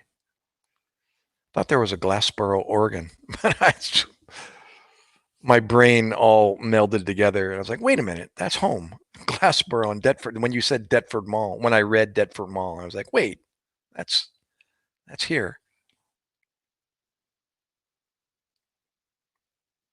Wait, what now? Wallander, Kenneth Branagh on BBC TV. You're in. Wait a minute. Wait. BBC TV. You talking? You're here in the States?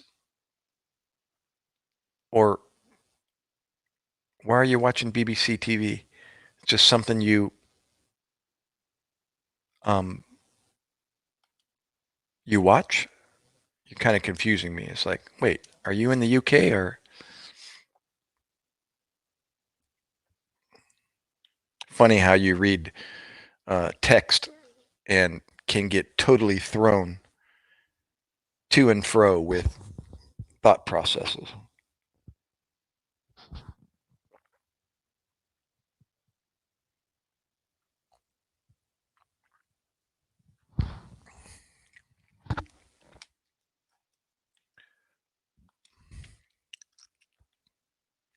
Hey, I thought about you. Again, Josh, I was thinking, you know what? It's the wrong time of the year to be planning on heading your way. It's starting to get cold. Although the temperatures are relatively mild still, but it's doing nothing but getting colder up there. Navy, you're all confused. What are you talking about? You're equivalent to Navy, so what does that make you, Chief? You're just a confused. What do you call? Wait, you're in the Coast Guard. What do you mean you're not allowed in more than 6 inches of water? Puddle pirates. What, as a chief, you're not allowed in 6 inches of water? That makes sense. Keep you behind the desk where you belong.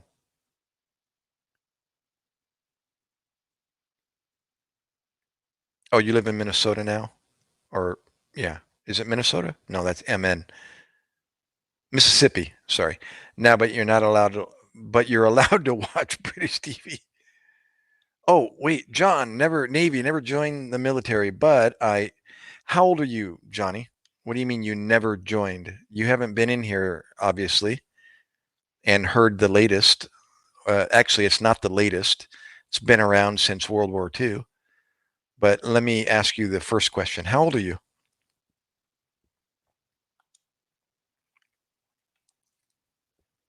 What? Let's see. You never heard that U.S. Coast Guard joke? What? Wait. I gotta scroll back here. What U.S. Coast Guard joke?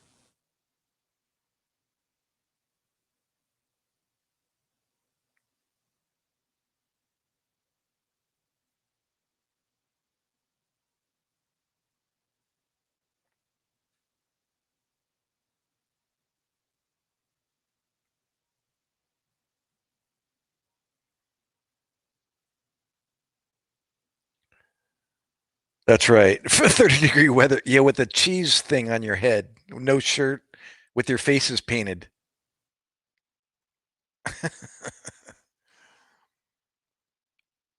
Oh, you're 31. Well, you can still join the Navy, Johnny, until you're 43. No, I never heard that Coast Guard joke. I don't get it.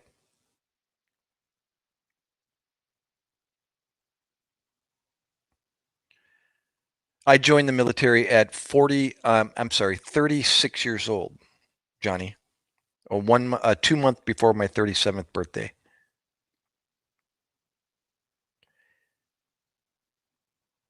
As a matter of fact, I became a paramedic. No, you're not, bro. It's the program that I joined that I found back in 1998 was APG school. It's called something different now. It's advanced pay grade. They take your civilian experience, no matter what you do, whether you're a paper pusher behind a desk or if you're into construction, they can use your skill in the military.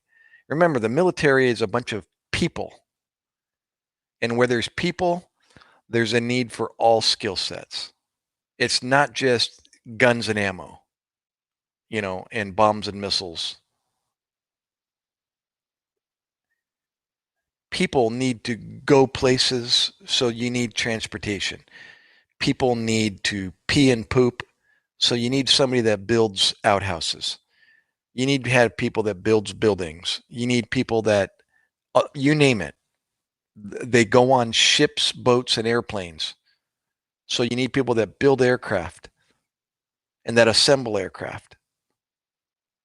You need people that build boats, although they do have civilian contractors building ships for the United States military. You see there? So it's a joint effort, as well as they take your civilian experience and they say, hey, come on in and talk to us. What do you do for a living? We could use your skill set. How about if you go to work part-time in the United States Army as a reservist and you come to work one weekend per month, one Saturday, Sunday per month? Your employer that you're working at has to let you go. It's required by law to let you go for Saturday, Sunday, and to have your job waiting for you when you get back home. They can't fire you or replace you. And you get to come to work and do and accumulate time towards the military, just as you would if you were full-time in the military. And after 20 years, if you choose to accumulate 20 years in the part-time military, you can retire with a retirement.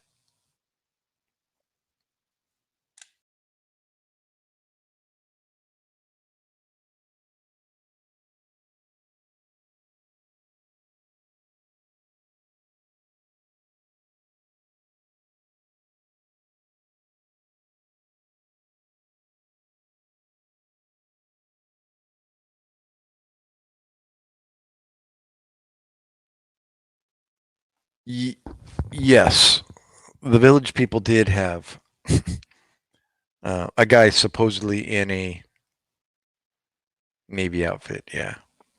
Yeah. Sorry, Dalton. Miller, glad you came in.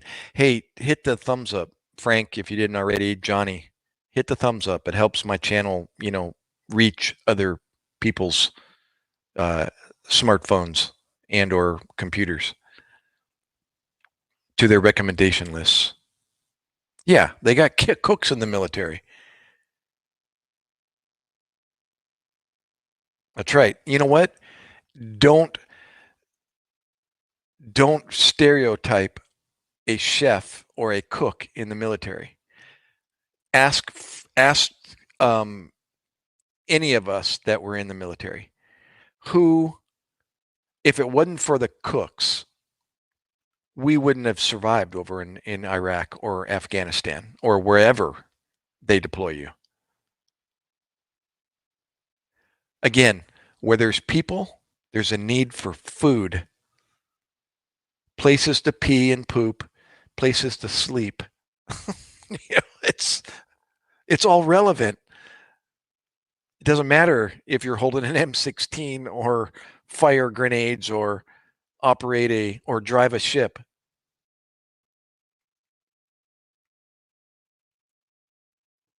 Where there's people, there's a need for medicine. There's first aid stations everywhere in the world, no matter where you go. If you go to a drag strip, what do you think is on standby at the other end of the drag strip? Me in an ambulance. When you go to a football game, who do you think's on standby in an ambulance on the sidelines? Me. When you go to a zoo or an amusement park, what do you think they have multiple on those amusement parks? First aid stations everywhere. Who do you think accommodates those first aid stations? Not necessarily me. They have nurses that do that. I'm not going to say the rule, but that seems to be what I have seen the most. Nurses will assume that role. But I did do that at the San Diego Wild Animal Park and the San Diego Zoo in San Diego. I worked as a paramedic at the paramedic level at the zoo. at the first aid station, handing out Band-Aids. Speaking of Band-Aids, yes, you can join the military. The cutoff age is up to 43 years old.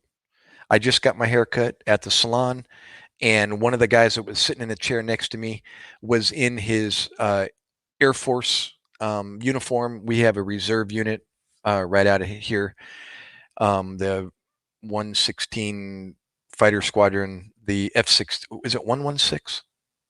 Whatever it is, F-16 Squadron out of the airport. And he was part of that.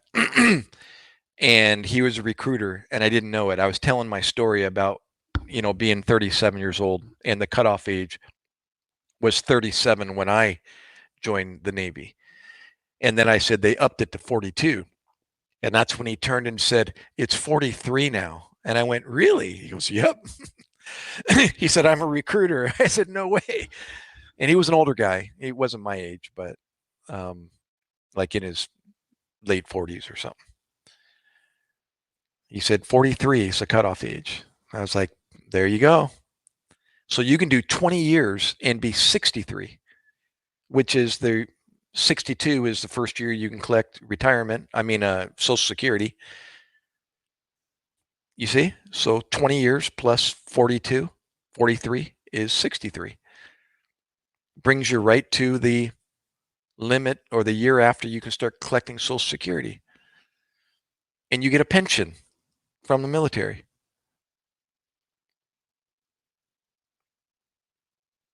Yeah, so it's an option, Johnny, just to let you know. It may not be right now, but just keep it in mind, if push comes to shove like it did me back then, I was in between jobs, kind of stressing out as to whether or not I wanted to do my job anymore. After going through 8 months of psychological warfare with a woman in Louisiana and trying to work as a paramedic with her as my girlfriend slash fiance, not officially my fiance, but that was the plan. That never happened, thank God.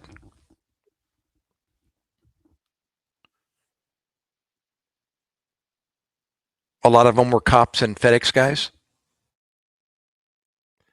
Probably came in the same program that I came in on, or they call it. I've been told it's called something else now, but and then I was told, Frank and Johnny, that this has been going on since World War II. They've been incorporating civilian jobs into the military, and I just went, I never knew. And imagine that. It makes total sense. They don't have to train you. They didn't have to train me. They looked at my resume. They looked at my school credits, and all my, what do they call them? And they're like, check marks. This is the equivalent, laterally equivalent to what we require or corpsmen are required to have, and then some. And I didn't have to have any more schooling. So they don't have to send you to school and pay for you. That they call that A school or whatever school in the different branches of the military.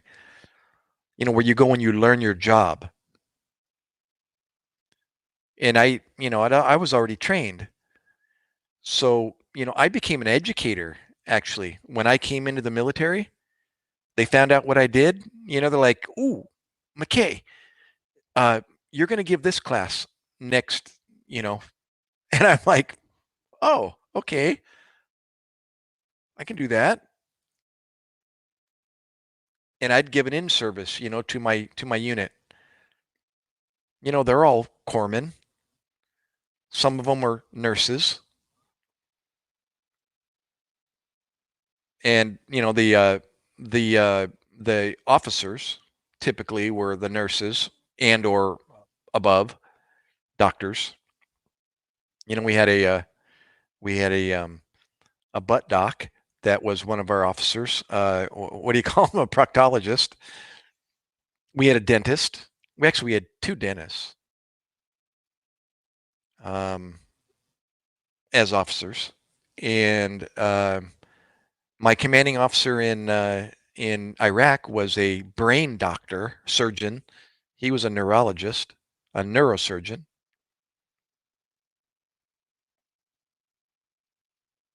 Yeah, okay. Without having to go through an academy, you can take your degree and apply for OCS. Exactly.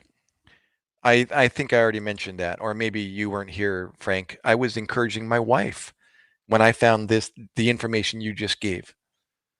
I came home and I said, honey, you want to be an officer in the Navy? She's like, huh? And I was like, you got your bachelor's, girl. They'll send you to OCS school. There it is. I know. She's like, no, I think I'll just stay on the civilian side. I said, well, it's available. I said, you can go to work like I'm doing right now, one weekend a month.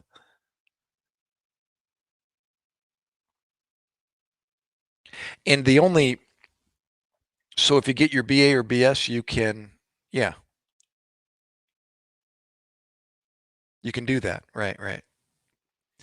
Um, the only, I'm not going to call it a downside because it was an incredible experience for me and for Josh, although Josh had an unfortunate, event happen while he was over in Afghanistan. But he loved his job, and if he had a chance, he'd do it again.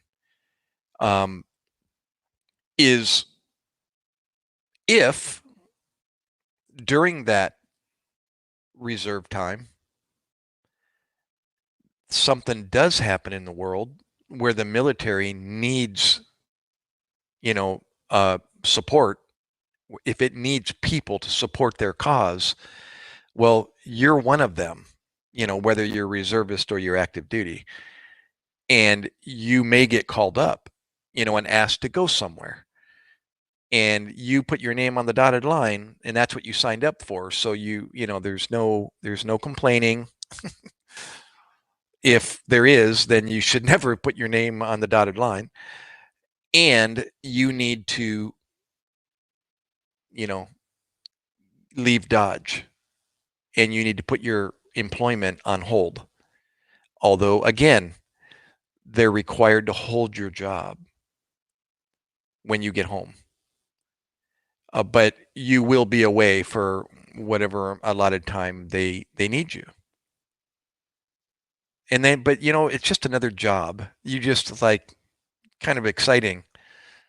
Although, depending on what's going on, nerve wracking that you get to go somewhere else to go do your job. And I would encourage being a paramedic in the Navy or being a corpsman in the Army or wherever, Air Force.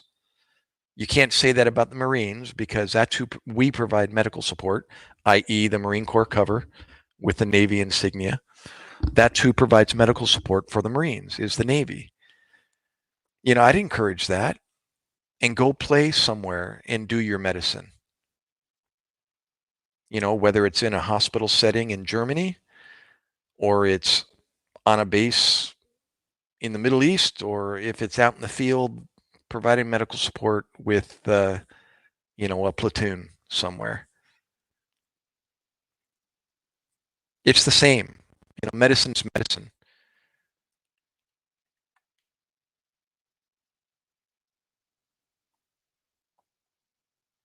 Pararescue was in the mix. That was being more attractive the more I spent in the military. When I learned about that, started seeing the movies and the videos and reading about them, I was like, ooh, that's starting to sound pretty cool. And I told you this story before, but I'll tell it again. But when I first joined the Navy, I'm 37 years old, and I don't even know how to wear my cover properly yet, or at least I just learned how, and how to and how to where this emblem belongs on my hat. Certainly so much distance from the side, so much distance from the top and the bottom. Believe me, they have it all in the in the instructions in a book somewhere. Everything's got instructions in the military, and who to salute and who's an officer and who's not. How to cuff my sleeves the Marine Corps way. Being a Navy corpsman, being a squid. You a wannabe Marine wearing their uniform. And uh, I report to 32nd Street there in San Diego. My very first roll call, they call it a muster, not mustard. It's not the spice, not the condiment, but a muster, muster. And I haven't been to this place yet. It's my first time in uniform, in my whites and my Dixie cup hat. Um, I think I was already wearing two ribbons, whatever the one was, and then my qualification, my pistol qualification. I think I was, yeah, two ribbons. And there I was. And I look older than the 19, 20-year-olds in my unit. So they automatically are looking at you as, person of respect because I'm older. But when they look at my rank, 1 bar at the time, although that makes me a petty officer to those that aren't, they automatically assume, oh, you've already been in for a couple of years.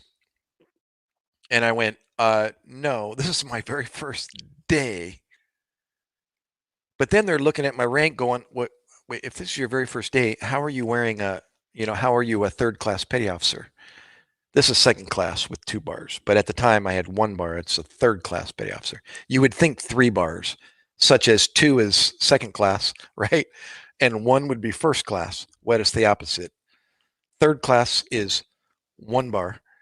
Second class is 2, like it says. And then first class is 3.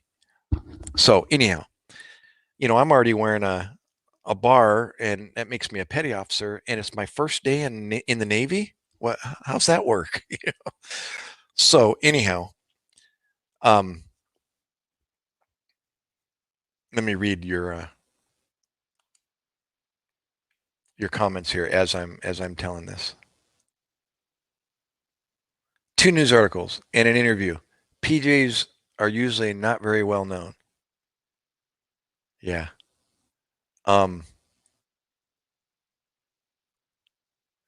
what's this? Last I heard, since John Doe brought it up, is that elite units, Rangers, Special Forces, SEALs, Pararescue Force, so on, is starting to have a retention problem for the first time in history. Wow, there you go. There's a motivation to get into the medical corps.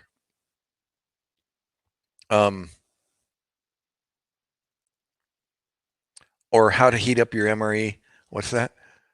Pack, unlike me, took 2 or 3 tries, but let's just skip that part. Hey, I was at 32nd Street. You said too. West Side, U.S. Coast Guard. Wow. Right next to the Taco Bell KFC on base. Anyhow, anywho, so I'm in 32nd Street, first morning, first muster, and we go through the everybody's counted for, at ease, and then we're dismissed, and we start going to our assigned unit, and I basically am assigned to somebody to shadow because I have no idea where I'm going and what to do, what their routine is, and um a speaking of chief Afa, if that's your last name, the chief Filipino lady at 32nd Street calls me, by name. It's like HM3 Mackay. And I turned, and this lady in her khakis is you know raising her hand at me, and she's like, "Come here," or Filipinos, they typically go like this, "Come here," and she's Filipina, and this is before I was even married to a. Wait, was I married yet to my wife? Yes, I was. Yes, I was. It was my first. No, no, no, I wasn't. I joined the Navy in 1999. I wasn't married to my current wife till 2002. As a matter of fact, I hadn't met her. You know what? I must have been dating, or at least long distance relationship with my current wife, because I'm going to tell you the story. And this is why I think I must have been, because I was talking about the Philippines with her in her office when she called me in. And she turned around the DoD website on her laptop and showed me the do's and don'ts over in the Philippines when I went over there. And she just wanted to let me know, that these are the warnings for military personnel, in these different countries. And the Philippines was a big red flag because of the Abu Sayyaf back then and kidnapping. So she was telling me, don't look like you're in the military. She says, if you can, although your haircut gives you away, but otherwise, don't be advertising you're in the military, and don't carry a military ID with you. Just go as a civilian the best you can. So, anyways, back up a little bit. She calls me into her office to get to know me. She doesn't know me. I'm just a guy that was just put with her unit, and she wanted to know who I was, introduce myself. So she called me into her office and shut the door. She's like, "Shut the door, put your feet up." She was all laid back in her rocking chair. And she we introduced ourselves, and she says, "What do you do?" And I told her, and so she got to know me. Um, and then she said, "Well, what do you want to do in the Navy?" um, Drive side clinic. I couldn't tell you, Frank. I'll tell you why. I didn't spend much time in at 32nd Street, and this story is leading up to that. I don't even remember walking around 32nd Street. All I remember is kind of being lost as to where I needed to report, and walked into a building, and then went outside for the muster, and then went back inside the infirmary or whatever they called it, and then got called over to the chief's office, and she interviewed me. And then next thing you know, oh, she's asking me, so, what'd you join the Navy for? What's your vision? What's your, thoughts? And I told her, well, I always wanted to be in the Navy, never did take the bait back in high school. And then this opportunity came about, and I was curious, and I thought, part-time, I can find out, I can be educated on a aspect of life that I never always wondered about, never knew about. And as far as what I want to do with this, I said, I really don't know. I don't even, I don't even know really what there is to do more in the Navy. What I'm doing currently in the civilian world is what I'm expecting to do here in the Navy, if it, the opportunity presents itself.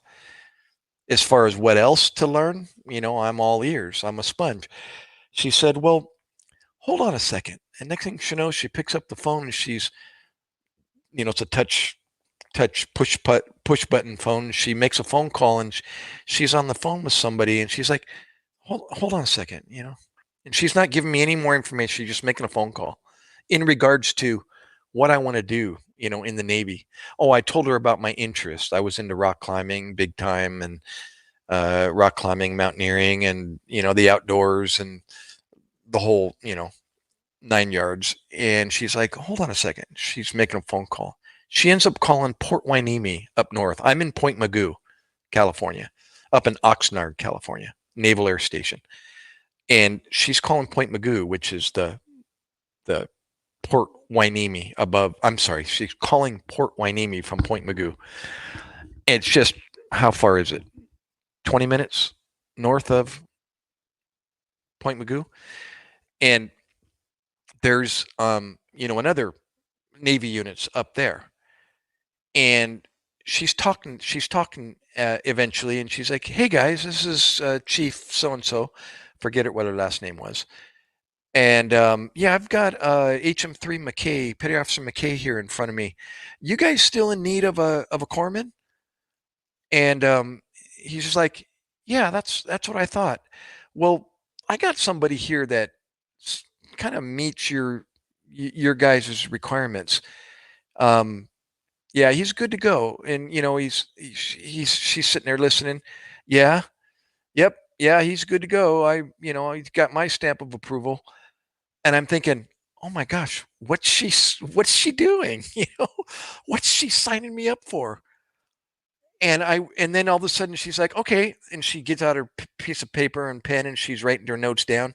"What was that? Tuesday, 2 p.m., 1400? Sure. All right, gotcha.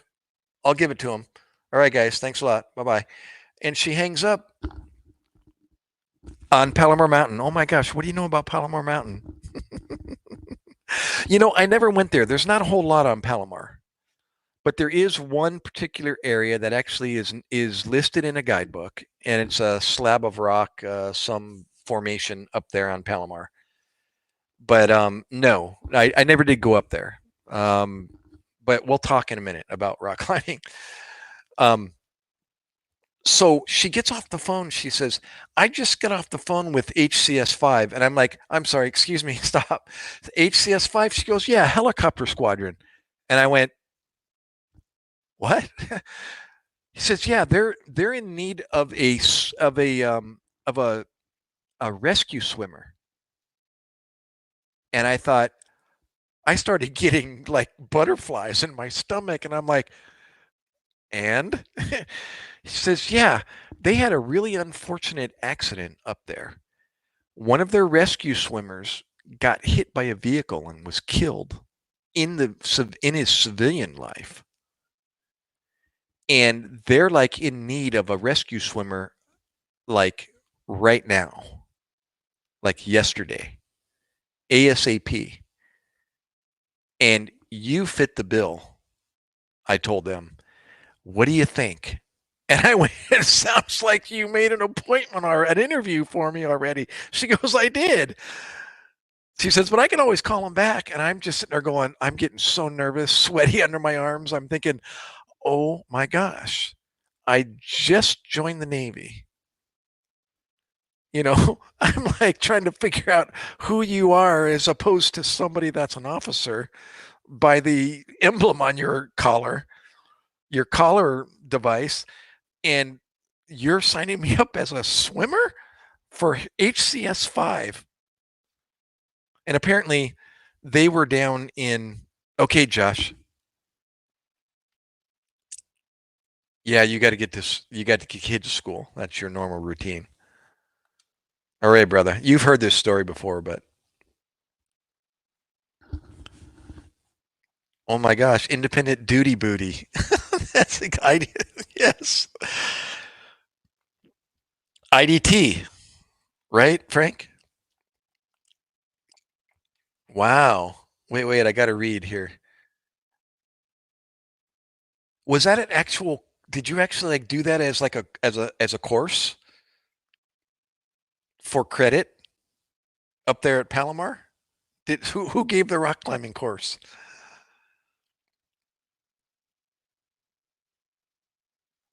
Really? Bro, I got another story for you. Hold that thought. This is so cool. Wow, what are the chances of meeting you? I haven't talked with a. Are you in the reserves now, or were you active and then now you're reserve, or you've always been reserve? So let me continue my story. So I couldn't believe that she just signed me up to go for an interview with Helicopter Squadron 5 that operate out of a Black Hawk helicopter in San Diego. Um, Come to find out, I believe they were based down back in San Diego. But this meant that my duty station was going to change from Oxnard to Port Hueneme. Maybe they were based in Port Hueneme, and they were going to send me to HCS 5 in San Diego. But I eventually go up there and I go to their interview, and two young guys, you know, been doing that for a number of years. As a matter of fact, that's when I got introduced to, help me out, Frank, if you remember, what is reserve duty but full time? You end up going full time, but you're still considered, it's called temporary independent TID TID temporary TAC temporary active duty TAD. Thank you. Remember, my dad grew up in Solana Beach. Yeah, yeah. Oh, TDY. Yeah, temporary duty. I think it was TAD, temporary active duty. That's what it was. TAD. I remember that. And you're still, technically reserves, but you're full time, and it's TAD, temporary active duty. And that's where I was going. That was the route I was pursuing now. And I thought, man, this is getting real, like real fast. And I was nervous and thinking, I'm in shape. I'm in the best shape of my life. Rock climbing got me there. I'm good to go. I'm a good swimmer. Although, they're going to make me even better and then some. And I had no idea what I was in for. And so I go to this interview and they gave me the rundown. They did the interview they needed to do, and they're like, we're ready to send you to Pensacola, Florida to swim school. He says you just need to pass your physical. As soon as you get that physical CHIT, in your hand, they said, present it to us and we'll get you going. And I'm like, oh my gosh. So I started seeing my doc there at my reserve unit and gave them the paperwork, presented that to my, first class, and she forwarded it, to my commanding officer, and they're all for it and they're signing me off on it. And so they began the physical process, and that was just formalities. And then there was a dental exam that I needed to go through. That was part of the physical. Well, I had a cap that fell off back then. And Imperial Beach Base, I was always, I never did learn about IB. No, but I knew of IB. I had a friend that lived down there, actually. He was a sailor. Speaking of the Navy, but he wasn't in the Navy. Had a civilian, had his own sailboat. We used to sail from the uh, Point Loma Marina, and then sail under the Coronado Bridge and out around the exit, the big long loop that goes out the point by the lighthouse. I'm sure you're familiar with it if you ever did any Coast Guard duty out there, out by the kelp beds. The exit out of the channel into the ocean. Anyways, but no, I never got introduced to the base in Imperial Beach. So anyhow, I had a dental, a cap that had fallen off, and I was in the middle of addressing that. But now I'm without a job in San Diego, and I'm doing part-time. Sorry, was I without? Yes, I was without a paramedic job at that point. Remember, I just got back from Louisiana, working as a paramedic in St. Bernard Parish, Louisiana, outside of New Orleans. And I'm back in San Diego, and I'm jobless. but I joined the Navy Reserves to fill in that gap, at least part of that gap in the interim. And they don't have full medical coverage as a reservist.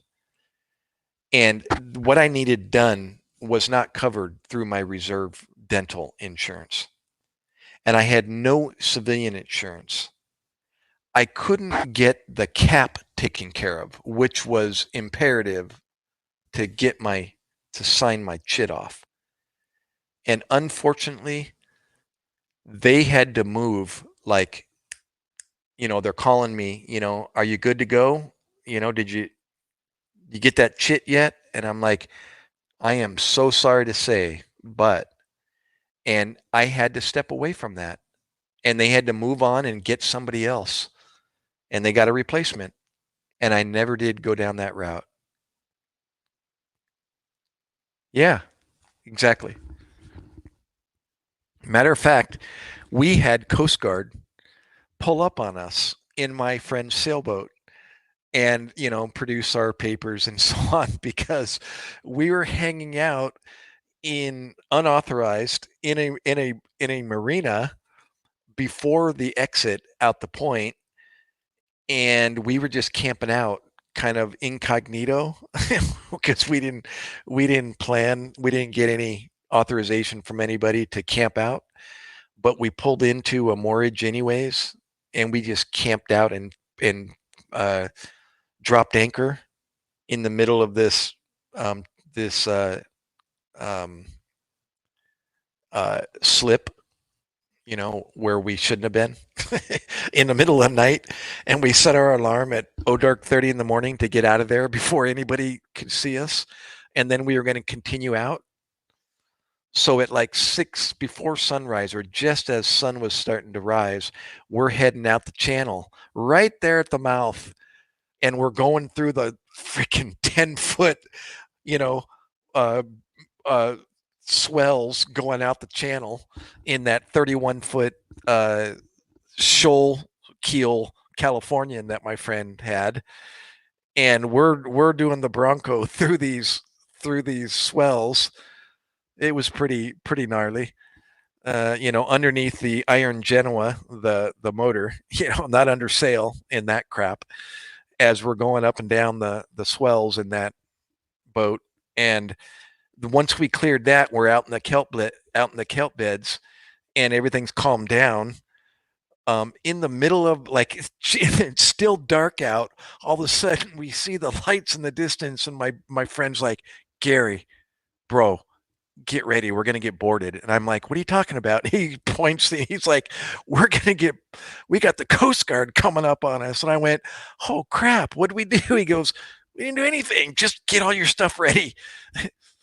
Here, have a life vest. The life vests are down there. The fire extinguishers over there, and I'll get the paperwork." He was just pointing out where everything was. And I'm like, "Okay, copy that." And then sure enough, Coast Guard pulls up, and they had to tell us, "Well, it's not very often that we have a craft pulling out of the channel at this time in the morning." And we were all our lights, we got checked off, everything passed. And they said, "But you know you kind of like raised a red flag." And so it was like, "Oh, it's time to, our first duty of the day is to go check that boat out." And so they did, and they told us, "You're just in the wrong place at the wrong time." And we're like, "No problem, thanks though." And they left. They said, "Yeah, typically people, out this time in the morning, aren't up to any good, exiting the channel, and you're just out of the norm." So, but anyways, yeah. Wow, doc, you PCM doctor even watches your feet. What? Your PCM doctor? Wait. I'm gonna read back here. Oh yes, your scheduled circumcision. Oh, scheduled for. Wait, Dr. Hoffman, I didn't read that. Wait. IB base had other commissary in the area. Oh, I gotcha. No, the only commissary I visited was Miramar. That was only because we were over there, and I lived in Claremont at one point. and my yeah, my first wife and I. Wait, was that with my first wife? No, it was my second wife. I was showing her the area and showing her Miramar for the first time when we were in San Diego, and we decided to go on base and purchase some furniture and a big screen TV. Okay, let me read. Let me keep reading down here. Your PCM doctor even watches your feed. Guess you're having a procedure tomorrow. Hello, Dr. Hoffman. Your scheduled circumcision is scheduled for October 1st, 9 a.m. I didn't see that. Scheduled circumcision. Marty chimes in. Marty, where'd you go, bro? So are you really still in, where are you? Makati?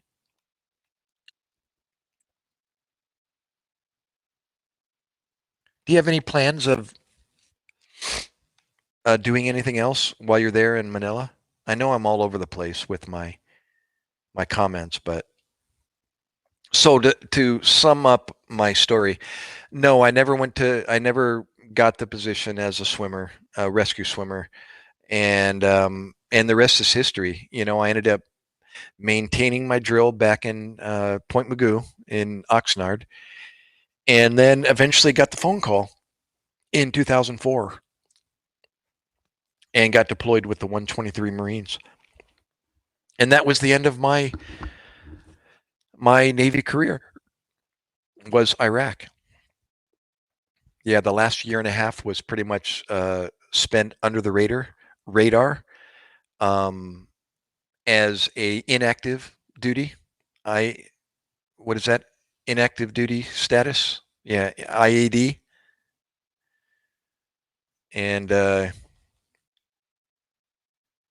and then my EOS came in June of 2007.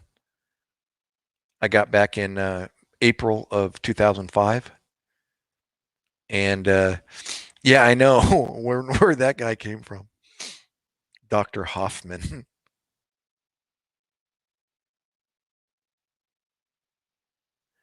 Wait. What's bidondo? You mean redondo? Wait. Oh, wait. Bidondo. Where's that, Marty? I had to realize who was saying that. Binondo. Binondo. What's that? Chinatown? That's new. I don't know that. Is that in BGC? At McKinley Hill area or something? I'm guessing. I have no idea. Where's Chinatown? Downtown Makati? Oh, it's near Intramuros. Now, I faintly recall Intramuros. Oh my gosh, you're getting to know the your area better than I did. I just stayed in Taguig, at an Airbnb, and we were kind of out and about. We went to BGC, McKinley Hill, the um, uh, Mall of Asia in where you said uh, that's Parañaque, and then we visited Market and saw the what's the Italian Filipinos that sing Italian and push you through the. I said it earlier. Um, uh, yeah, whatever that place is called.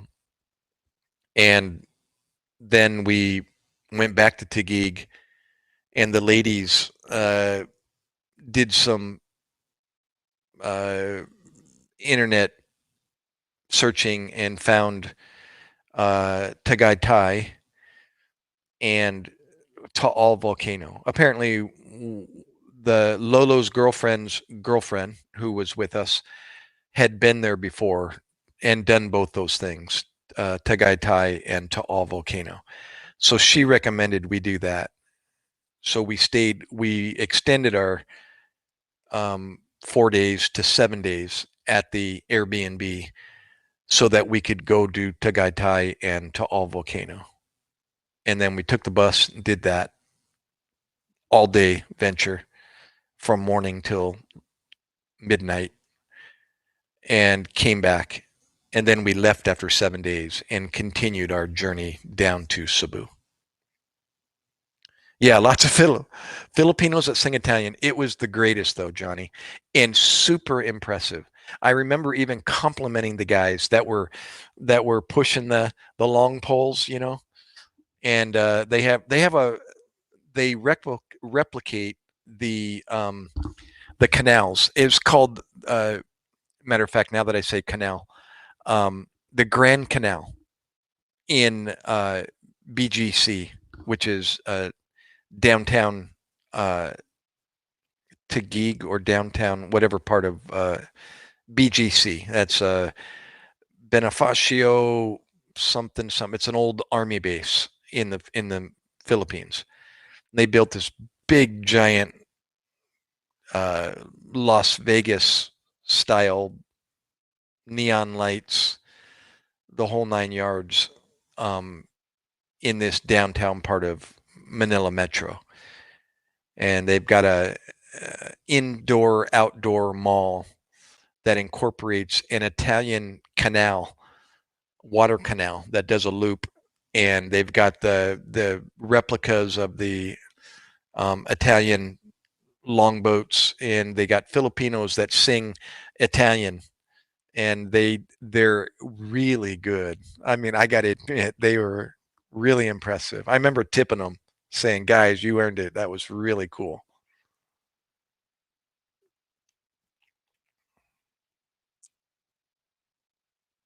Thought maybe you were following me around the globe like Carmen Sandiego. Well, another place I've been, maybe you've been there, is Kathmandu, Nepal.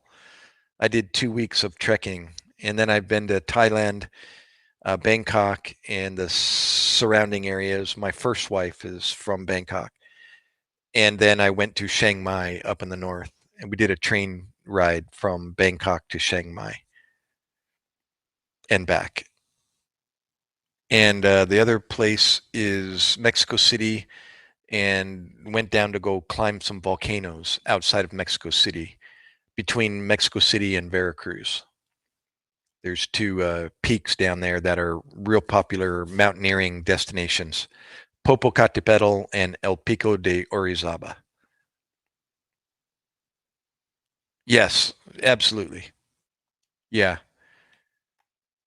But then again, you know, now that I've seen and know what I know, you know, however many 40 years after the fact, or nearly 40 years after I was in Nepal, that that third worldness is is not unusual around the world either. You know, parts of Africa, parts of wherever you go, you know, different parts of the world, you know, where they don't have not every the very few, the exception, have the money, but the majority of the nation, you know, are they don't have the money. So they're still living 50, 100 years behind as far as technology and doing what they have to do with what they have. And that's, you know, that's still true in the Philippines, even though they are, you know, um, westernized in the big cities. But you go into you know, the Bukid, that's the mountains, you know, um, you know, you'll still see that more primitive, you know, do what you got to do with what you have. And they're brilliant at it. And they're living with a smile on their face, and they're doing quite well. Some of them are doing quite well. Yeah, well, Nepal is the approach to Everest, correct? It's one of the bases, but that's the most popular one, Nepal. All the mountaineers, you know, going to Everest, go through Nepal. They land in Kathmandu, and then they go from there. And that was my goal, was to get to base camp, to just experience base camp. I was just a solo traveler wanting to do something that I was probably not ever going to get a chance to do in my lifetime. And I still haven't gone back, you know, since then. Um, and I didn't have enough time. I only had 2 weeks, so I only traveled the hills. I started the trek, but I only made it, what, 7 days in, 8 days in, or no. I had 2 weeks. I spent the first 3 days in the city just trying to figure out how to get from point A to point B, and then the last 9 days was 4.5 days in, 4.5 days back. Pretty much how I spent my time in Nepal. And 4 days only got me to 8,000 feet. Nepal is 4,000 feet, thereabouts. And you're doing this from the minute you leave Kathmandu, you're going up and you're gaining 3,000 feet and you're switchbacking and you're going through terraces and uh, all the farmlands. Incredible, National Geographic terrain, going through villages and uh, running into giant mastiffs that look like bears and they're dogs, and beasts of burden, and big old horned uh, carabao, and uh, plows, with the carabao still pulling the plows. I even got to stand on the back of the plow while the carabao was pulling me. And I was like, take a picture, take a picture. They thought I was some crazy white guy wanting to get all muddy and wet on the back of a plow. No, no, no, no, no. That's all on the base. That's up on the mountain, bro.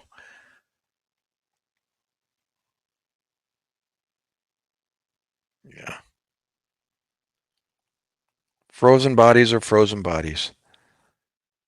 It's like any other dead person. They're just not in in a casket. They're just unfortunate to die up on Everest, or fortunate, or whatever, however you. If they know Christ, they're fortunate.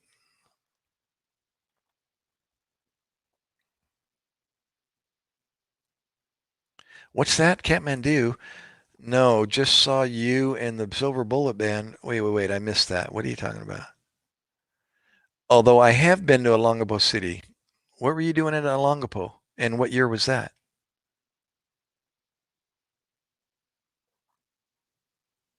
Oh, did the Silver Bullet Band have a song about Kathmandu or something?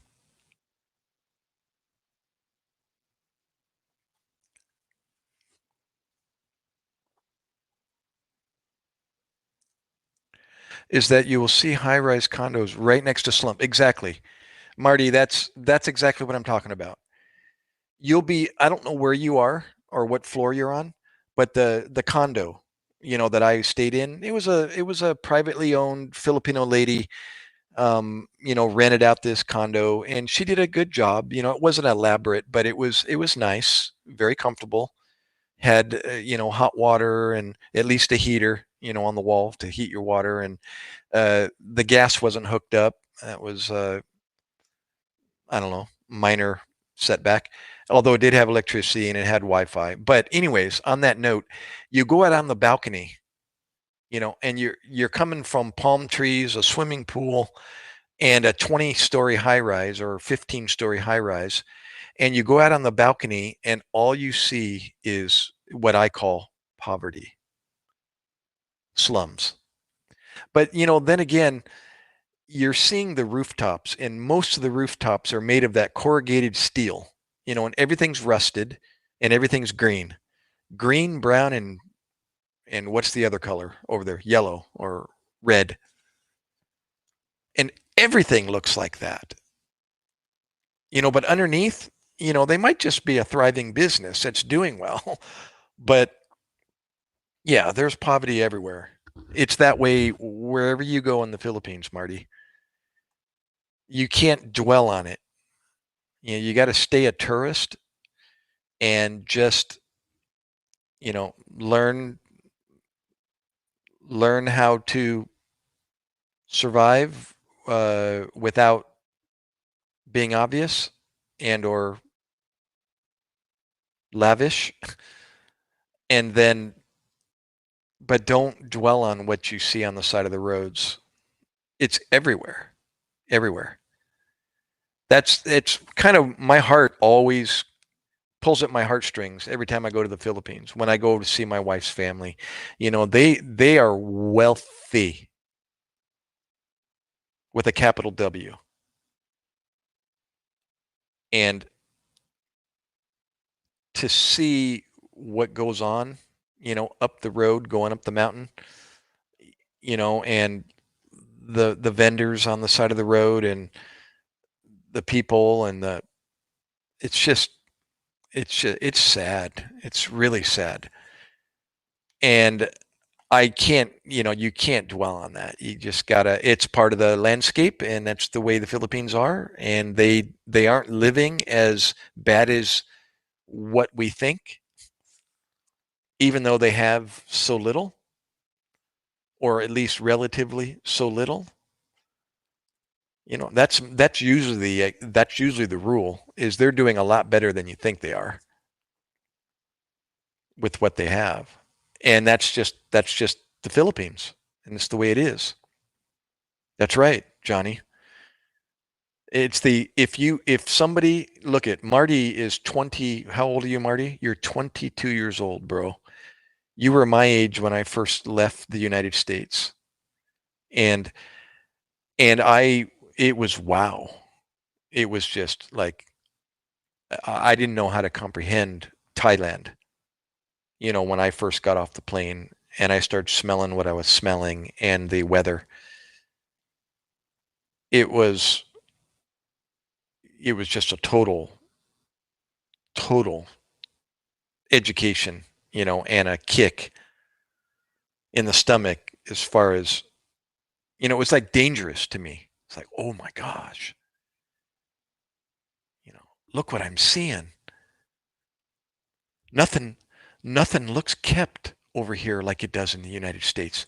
Even the buildings, the paint, the condition of anything you looked at, except in, you go downtown Manila, Makati, where the Chinese have erected high-rise buildings that are just high dollar, as advanced as you can be.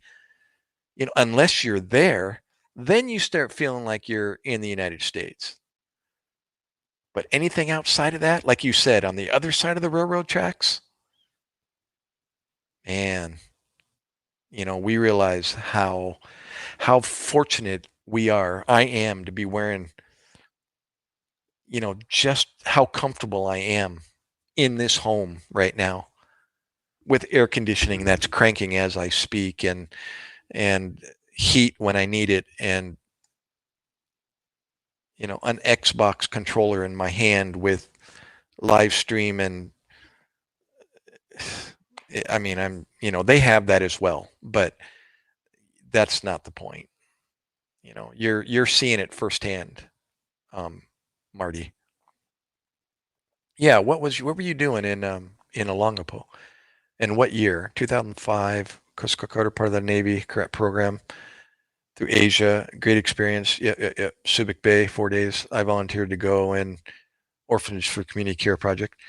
Yeah. Now, see, I was going to say, so I don't know how old you are, Frank. You told me before, but you're younger. And so, yeah, Olongapo isn't what it used to be, as you probably heard and found out. They've cleaned that up. And then again, Subic Bay, although it is operational, at least to some extent, isn't what it used to be as well. That was closed as a U.S. Navy base a long time ago. Yeah, same amen, brother. But I got a PS5 in front of me. That's right. I love it. Um, yeah, John, Marty was saying you'll see very developed areas look quite Western. Next street over will be completely different. Yeah, yeah, exactly. I was in that high rise in Taguig. Swimming pool down below. It was kept. It was clean. They obviously had the money to get maintenance on the pool and keep it crystal. And the building itself was fairly, good to go. It didn't look that weathered, with 15 stories or however many stories it was. I know I went up to the 11th floor at one point for whatever reason. So I know it had at least 11. And then we went around to the back of the building to go to the Starbucks. And I always want to say the Starbucks was it's like we were on the border. Don't quote me on this. We were on the border of Taguig and some other community. It was either, I don't know, maybe it was still in Taguig, but we went to the Starbucks. And on the walk, there's no reason to get in any vehicle. It was a walking distance to the Starbucks. So we went behind the condos and we went to the back, and it was like just total filth. And the canals of water that separated some of the streets and the buildings were just packed, feet thick of trash. And that's no exaggeration.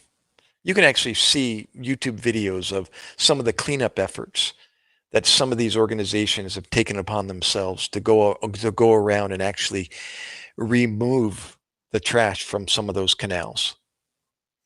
And that's exactly the way it was when I walked back there. And I'm like, oh my gosh. And the smells and the odors and everything else that goes with that. And sometimes the peoples, that are living around that. Yeah, you just don't, yeah, it's like you put your blinders on and just walk by it, go into the Starbucks. It's almost like a relief to go into the Starbucks because now all of a sudden you're back in America. You know, it's the Starbucks that and they're clean and the air conditioning's working and they might even have Wi-Fi. Yeah, things we take for granted.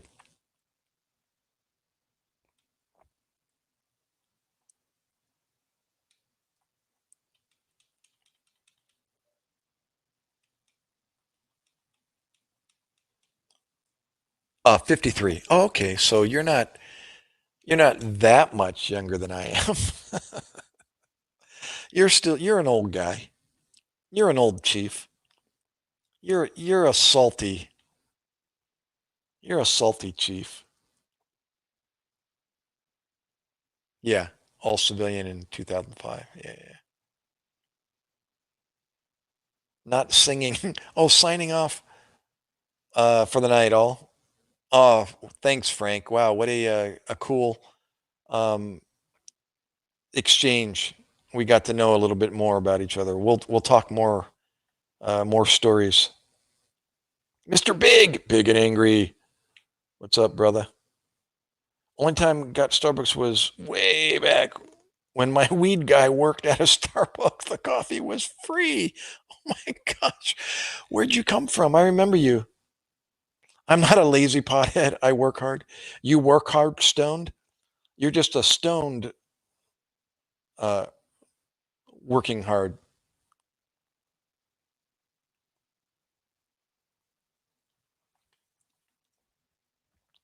Where are you, Big Angry? I don't know if I remember. Are you in California or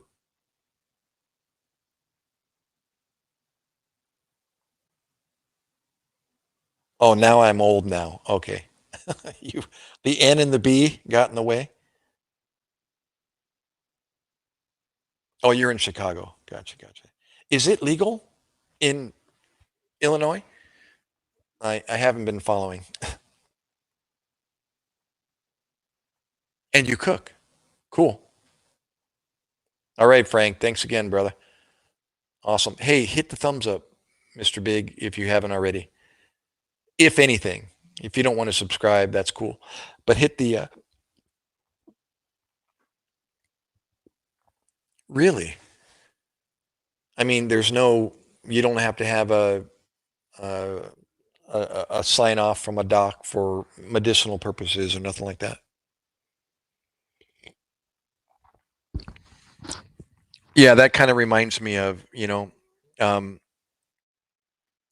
uh, somebody saying, or was it here just recently? I was in conversation with a gal about alcohol, and she was like differentiating the difference between um, a drunk and somebody that can handle their liquor. And I went, what? I said, that's like a stop sign and an incomplete stop.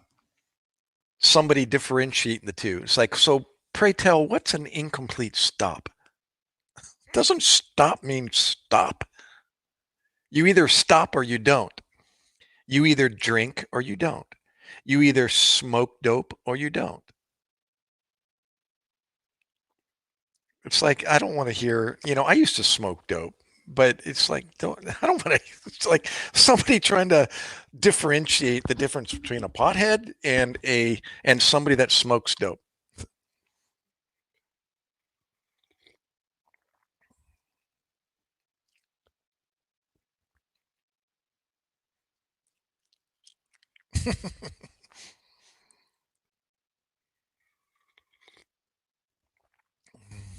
Yeah, right. You're going to smoke dope and have a good time. So here's the question. Like I said, I used to I used to recreationally smoke pot before it was legal in San Diego. I'd go back to my shed in my backyard, unbeknownst to my wife, and that was my little hangout back there, where the garden tools and the lawnmower was. You know, and I had my little chair, my little beach chair in there, and I had my little setup, and I don't think I had a bong up on the shelf, but that's where I went back to have my smoke after work or on the weekend, right? But so please tell me, so if you get into a motor vehicle accident and you've been smoking marijuana, can you still be charged with DWI?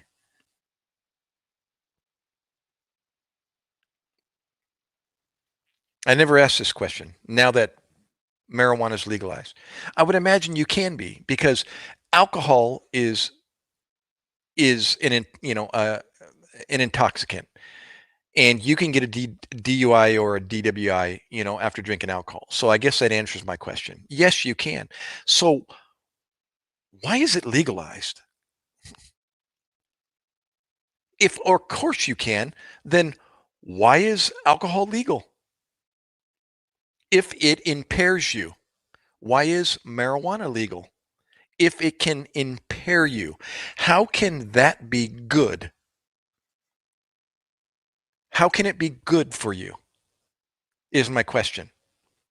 Legitimize that. Why would you drive stoned? Please. That's like saying, why would you drive intoxicated? Oh my God. Did you really say that, Mr. Big? Oh my gosh.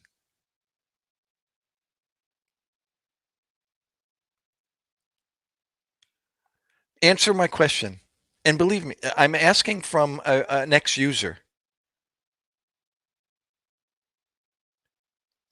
You have the freedom. Do you know what the definition of freedom is? Seriously. I can tell you. Can you tell me? Give me a legitimate, I mean, without looking it up. Give me your definition of freedom. What is freedom?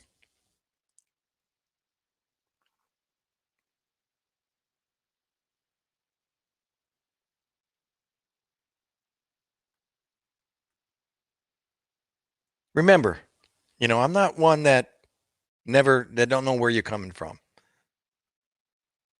Okay, but I've learned something. No, that's a good question. It's dumb if you can't answer it. It is totally relevant. What is freedom? You just used it, and you're saying that it's a dumb question. So you using the word freedom is a dumb statement. What is it? You seem to know what it is. What is freedom?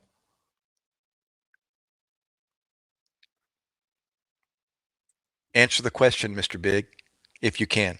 I'll answer it for you.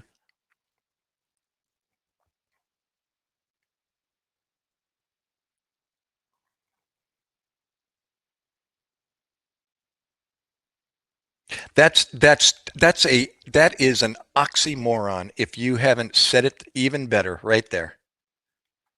You have the freedom to break the law if you choose. You don't know what freedom is. That's not freedom. Freedom is not doing whatever you want to do. That's what you're saying right there. You're saying that you can do whatever you want to do. Freedom is doing whatever you want to do. It may not be right, but you have the freedom to do it. Correct? Right? That's right. Here, did you read that? You got a 22-year-old educating Mr. Big right there. That's right. That's a contradiction. Absolutely, Marty. Amen. That's right. No, see, he doesn't know.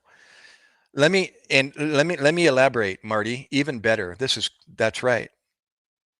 That's right. Freedom, Mr. Big, let me educate you. Okay? And there's nothing wrong with being educated, right? If you don't know, then you should be open to being educated. Freedom comes with boundaries.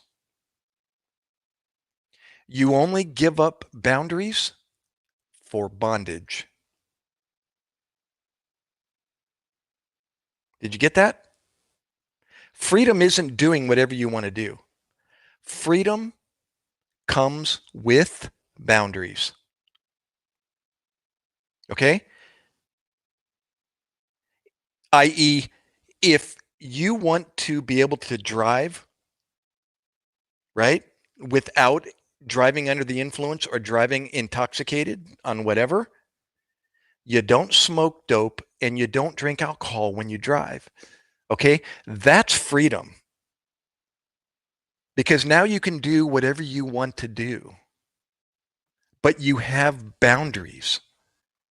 You have boundaries now.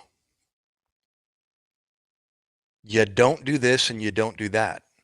Now you have freedom. But the minute you choose to drink and drive and or smoke dope and drive, now you're bound. You're bound by the law. And having handcuffs on is not freedom. You see? Being in jail or being in prison is not free.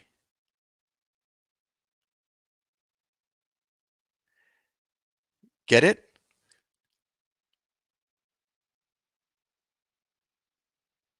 Yes, I did. You see? I know. Or he must be stoned, Mr. Big. Really, I brought up drinking and driving and or driving while intoxicated. Remember, Mr. Big? You see,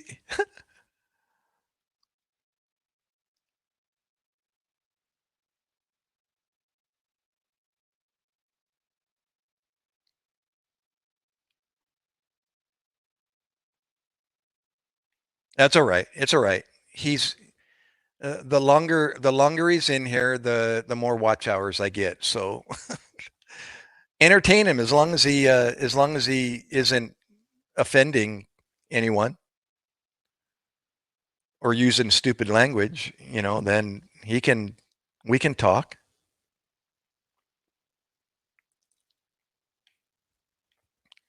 Where I'm going is that we're talking about freedom. I asked, why is alcohol, why is dope, why is marijuana legalized if it impairs you?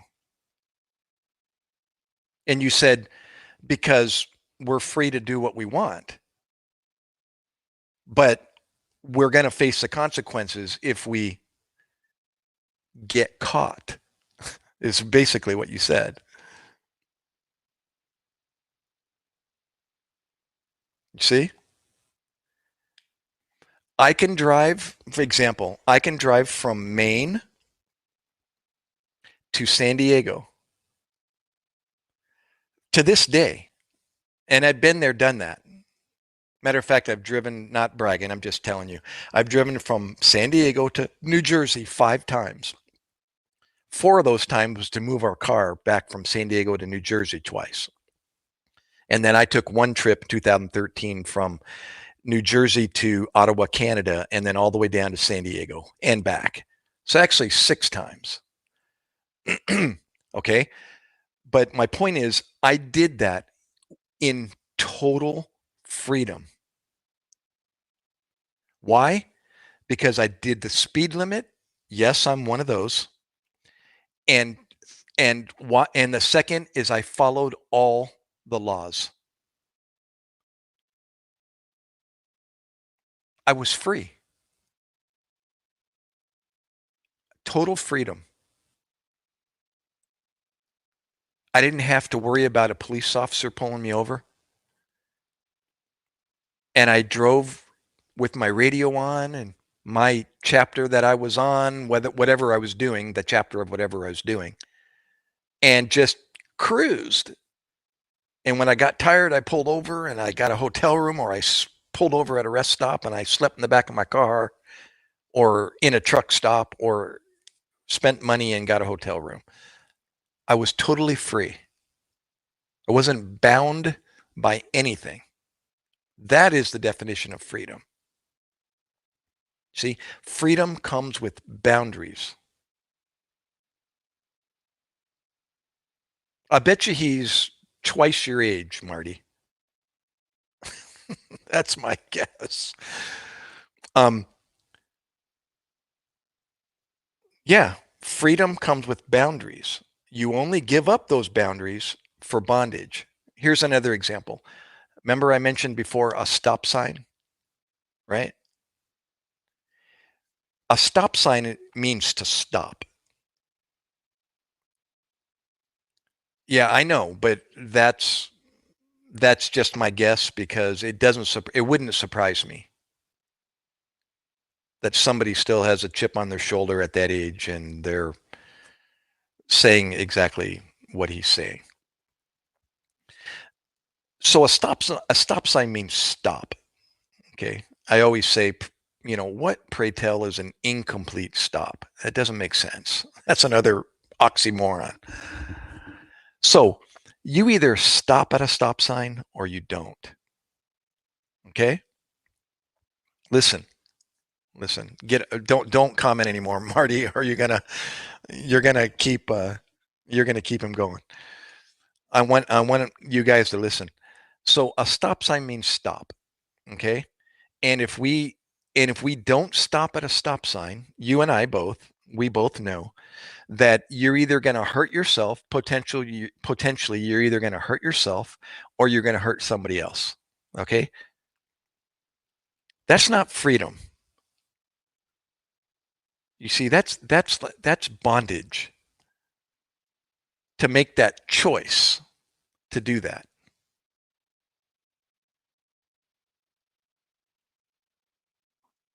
You see, and it's as simple as that. And you can substitute marijuana, alcohol, um, a knife, a weapon, a curse words, anything that can hurt, and substitute that in to with that stop sign or for that stop sign. If you choose to use that to potentially hurt yourself or somebody else, you're not free to do that. It's like, no, you're bound when you do that. It's your choice to do that, but you're not free when you do that.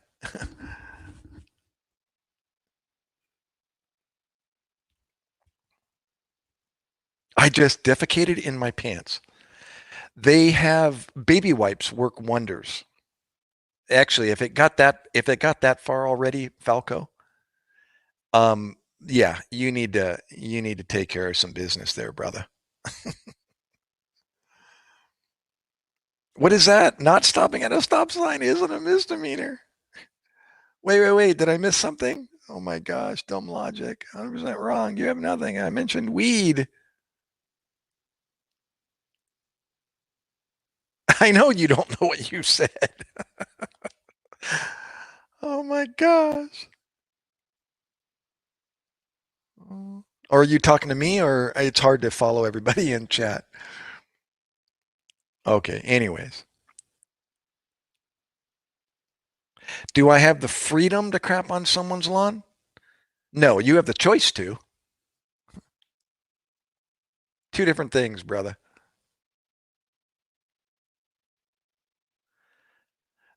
There's another oxymoron. What is right about crapping on somebody's lawn?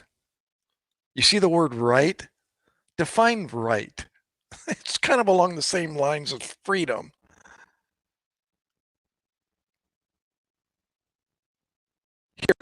Here, I'm gonna say something and watch how this um, goes out of control. I'm gonna change the subject here. What comes to mind when I say this word right here? I'm gonna write it instead of say it. Okay. All right.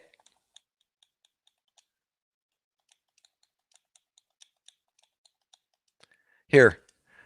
What comes to mind when you see that word? Okay. Watch the responses, Marty. Watch. Watch. Yes, there is. You can't crop on somebody's lawn. No. No. It's definitely a law against that. Yeah. What comes to mind when you see that word? Yeah. Don't poop on lawns, people. Okay. Now you got me laughing. Okay. Get off the pooping on lawns. Um, Describes me to a T, but I have self awareness, the most important thing. No, without going into, don't be technical. Just what's the first thing that comes to mind when you see that word up there that I just typed? Okay. Or take the ED off. Okay. What comes to mind? Huh? Come on. I already know the answer, but I'm just giving an example of how things are used in the wrong way, i.e., um, you have the right to poop on somebody's lawn. It's like totally using the word out of context and inappropriately to say that. But it's not uncommon for people to do this, to say things like that. Why? Because people just don't know. And they just use words freely and out of context, and they just say things because that's what has perpetuated and now is how people talk. And they don't even know what they're saying. They don't even know what is right. Yeah, you think of deviancy, wickedness, exactly, right? You know what? It's like you're totally wrong. And I didn't know this either until I dissected and defined the word and looked at its origin and where it came from. And the word has been perverted ever since then. That's what the word pervert means. To pervert something, to interpret or take something totally out of what its purpose was intended for. You perverted it, or you're perverting it, or it's perverted. But they took that and then applied it towards somebody that used sex out of its original purpose. And they called that person a pervert. But you can call anybody a pervert. But if you say that today, I mean, it's like something I shouldn't even be saying on YouTube. Because it has such a negative connotation about it, like what you said, deviancy. But it doesn't mean that. Just because I used a hammer, I tried to use a hammer in the place of a screwdriver. I perverted the use of the hammer. You see, it has nothing to do with how we define it today and the title that we give somebody. Nothing. Look at Noah Webster's definition of pervert.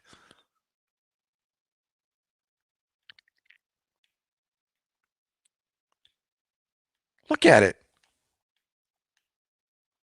Here, I'm going to try to bring this up because I'm on an Xbox and it'll probably kick me.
His facade broke. I honestly, at this point, doubt he's even ever served. Well, that's another example. Yeah, that's all right, bro. You're par for the course. Yeah, you couldn't see the stream because all of a sudden my entire television and StreamYard, every uh, tab closed. It completely kicked me out of StreamYard. Can you still hear me? That's all right. Let him be. That's all right. It's more time on my watch hour. Oh, but you can't hear me. Sorry about that, guys. Now you can hear me. I know you couldn't hear me before. I was saying, that's okay.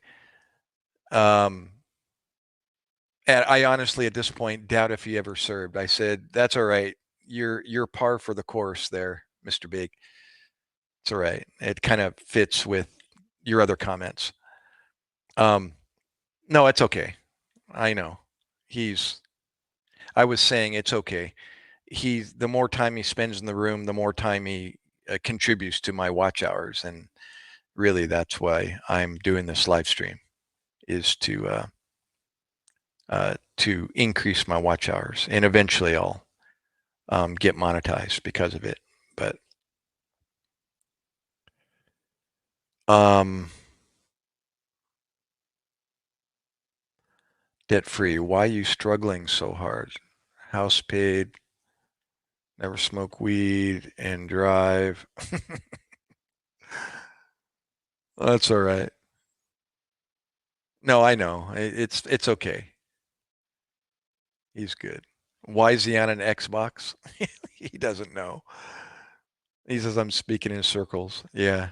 Ever mention God? Not little G God. Nope. Well, no, I've made mention to the father of lies. Yeah, absolutely. I like Falco. I'm a prolific lawn defecator. So that's why I had to ask you this question so we could have a substantive conversation. Uh, why are you resorting to streaming? Let's see here. No one but you mentioned right to poop on lawns. I'm okay with talking with you and viewing you. Failure, what? Prob, why are you resorting to streaming? Failure, probably why you're resorting to streaming. Streaming for what?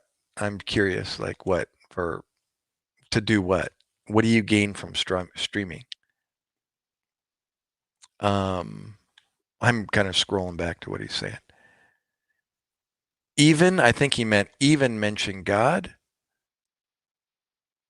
Yeah, no, big G God there, bro. If that's what you meant. Not ever, but even. Yeah. I'm speaking in circles. That's okay. Why on an Xbox?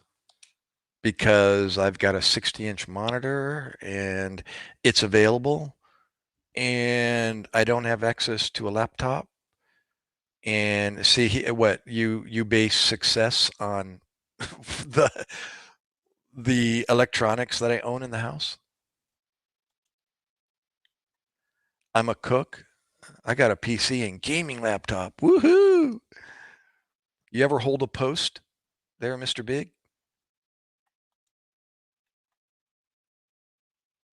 You ever wonder how you're able to own that PC and gaming laptop and be debt free?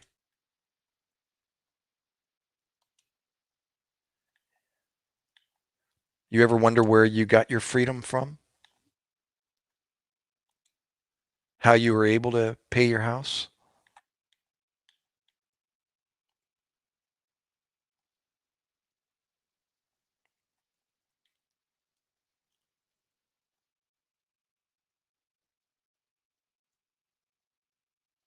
Yeah, it's okay. That's fine. I'm starting to, um, I'm starting to figure out how to handle different personalities here on live stream. And as long as they're, not dropping the F bombs and, uh, offending or disrespecting, I shouldn't say that, any of the words, as long as he's not breaking any YouTube uh, policies, then, the more time I can keep people on there, the more watch hours I get. And the more watch hours I get, the quicker, oh, I just lost the battery. The quicker I get monetized. And then once I'm monetized, do I make really any money? Not really, but I'll be able to. And that's just something for me to do as a retired, 62-year-old. I get to possibly bring home a little extra paycheck, gas money paycheck. Um, and so be it. It burns my hours and I have fun doing it. Mohammed, what's up, brother? Stand by here. I gotta focus here. Let me see if I can get this thing focused on my hand a bit. Oh, wait.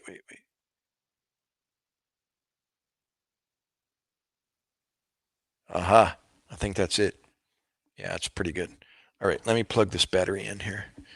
The charger's actually working, so I'm going to take advantage of it while I can. For some reason, it's kind of glitching out every now and then, and it's still charging. Good job. Good job.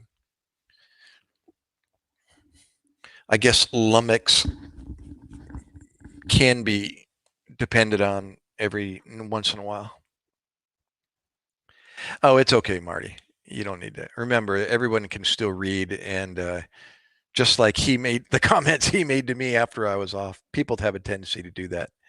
They figure, oh, they can openly talk and the person won't see it. And yet I'm sitting here watching the comments on the online while I'm, logged off my smart TV. Excuse me here a second.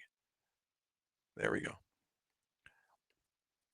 I don't know if that's 100% focused, but good enough. What's up, Mohammed? Atta. Where are you from, Mohammed? Where are you coming from?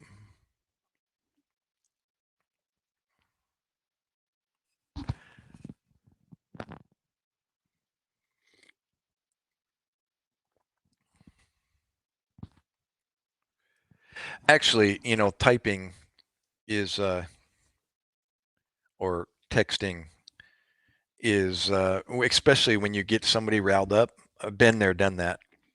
And you're trying to type as quick as you can, in order to respond the, you know, um, quick enough, so that it is in, you know, uh, context with what I might be saying. Your fingers are flying, and of course you can't. Sometimes your fingers are just not hitting the right buttons, and it appears, it makes you look like you don't know how to spell, and so on and so forth. I'm not worried about that. I understood what he said. Muhammad Atta was the lead 911. That's another troll account. I beg your pardon. Where did that come from, Marty? Oh, his picture. Oh, I gotcha. He's using the. I wonder why he's using. Yeah. Yeah. Curious. Why did you use that? You think it might be the same person, Marty? Do me a favor and yeah, click on his channel, and it's probably like you said, just a random account with no videos and no description, just a created account, a ninja account, as they say, something to hide behind. Yeah, but now that you say that, I was trying to figure out why did you say that about him? Yeah, gotcha, gotcha. Well, that could very well be what it is, and that's okay. That's okay.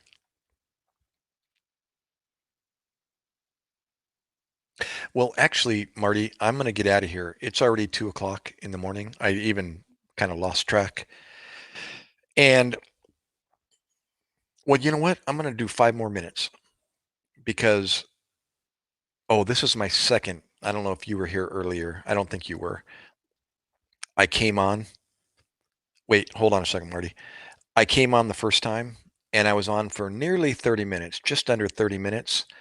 But before I came on, I uploaded two short videos from my YouTube account.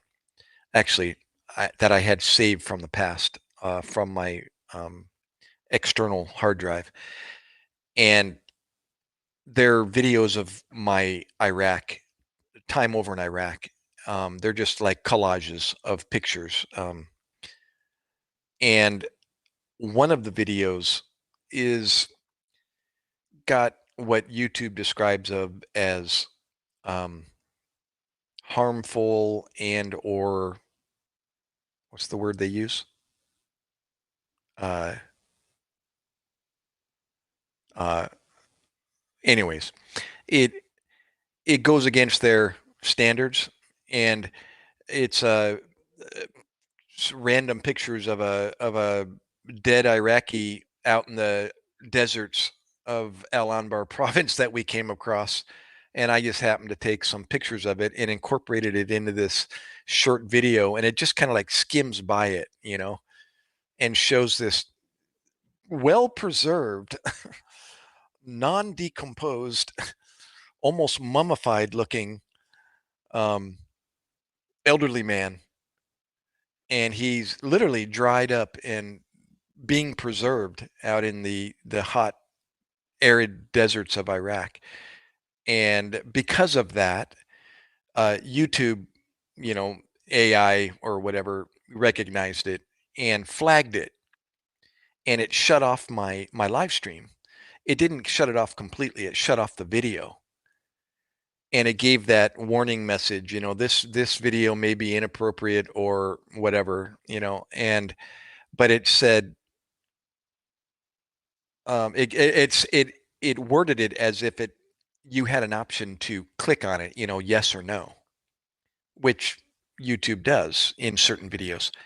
But in this case, it didn't give you that option. It just kind of it froze on that warning symbol. And people were commenting, "We can't see anything, Doc. It's got this warning message." And I couldn't see it on this StreamYard. I'm viewing this through the StreamYard, the third party um, live stream app. And so I used my son's phone and I looked at my channel, and sure enough, the video is not visible. So I closed that and then reopened. So I was already on for nearly 30 minutes the first time, and now I've been on for 3 hours and 58 minutes, which I'm normally on for 4 hours. So technically I've been on over 4 hours. So as I said before, I'm going to check out and end this live stream for tonight. I'll be back on Wednesday and Friday, same time, 10 a.m. to 2 in the afternoon, your time, 10 p.m. to 2 in the morning, my time. So take care, Marty. Yeah, be safe. And yeah, fill me in on anything else that's going on over there on Wednesday. That'd be cool. I'm kind of living in the Philippines vicariously through you, or experiencing it. So thanks, everybody. Whoever's still there, Mohammed, AB production. Hey, I do remember. Sorry, I missed you. And Big Angry. I'm not angry. You did well, brother. Thanks for contributing to my live stream. And Falco, of course, and your horrendous comments, and everyone else. Girl in the mirror. See ya. Bye, everybody.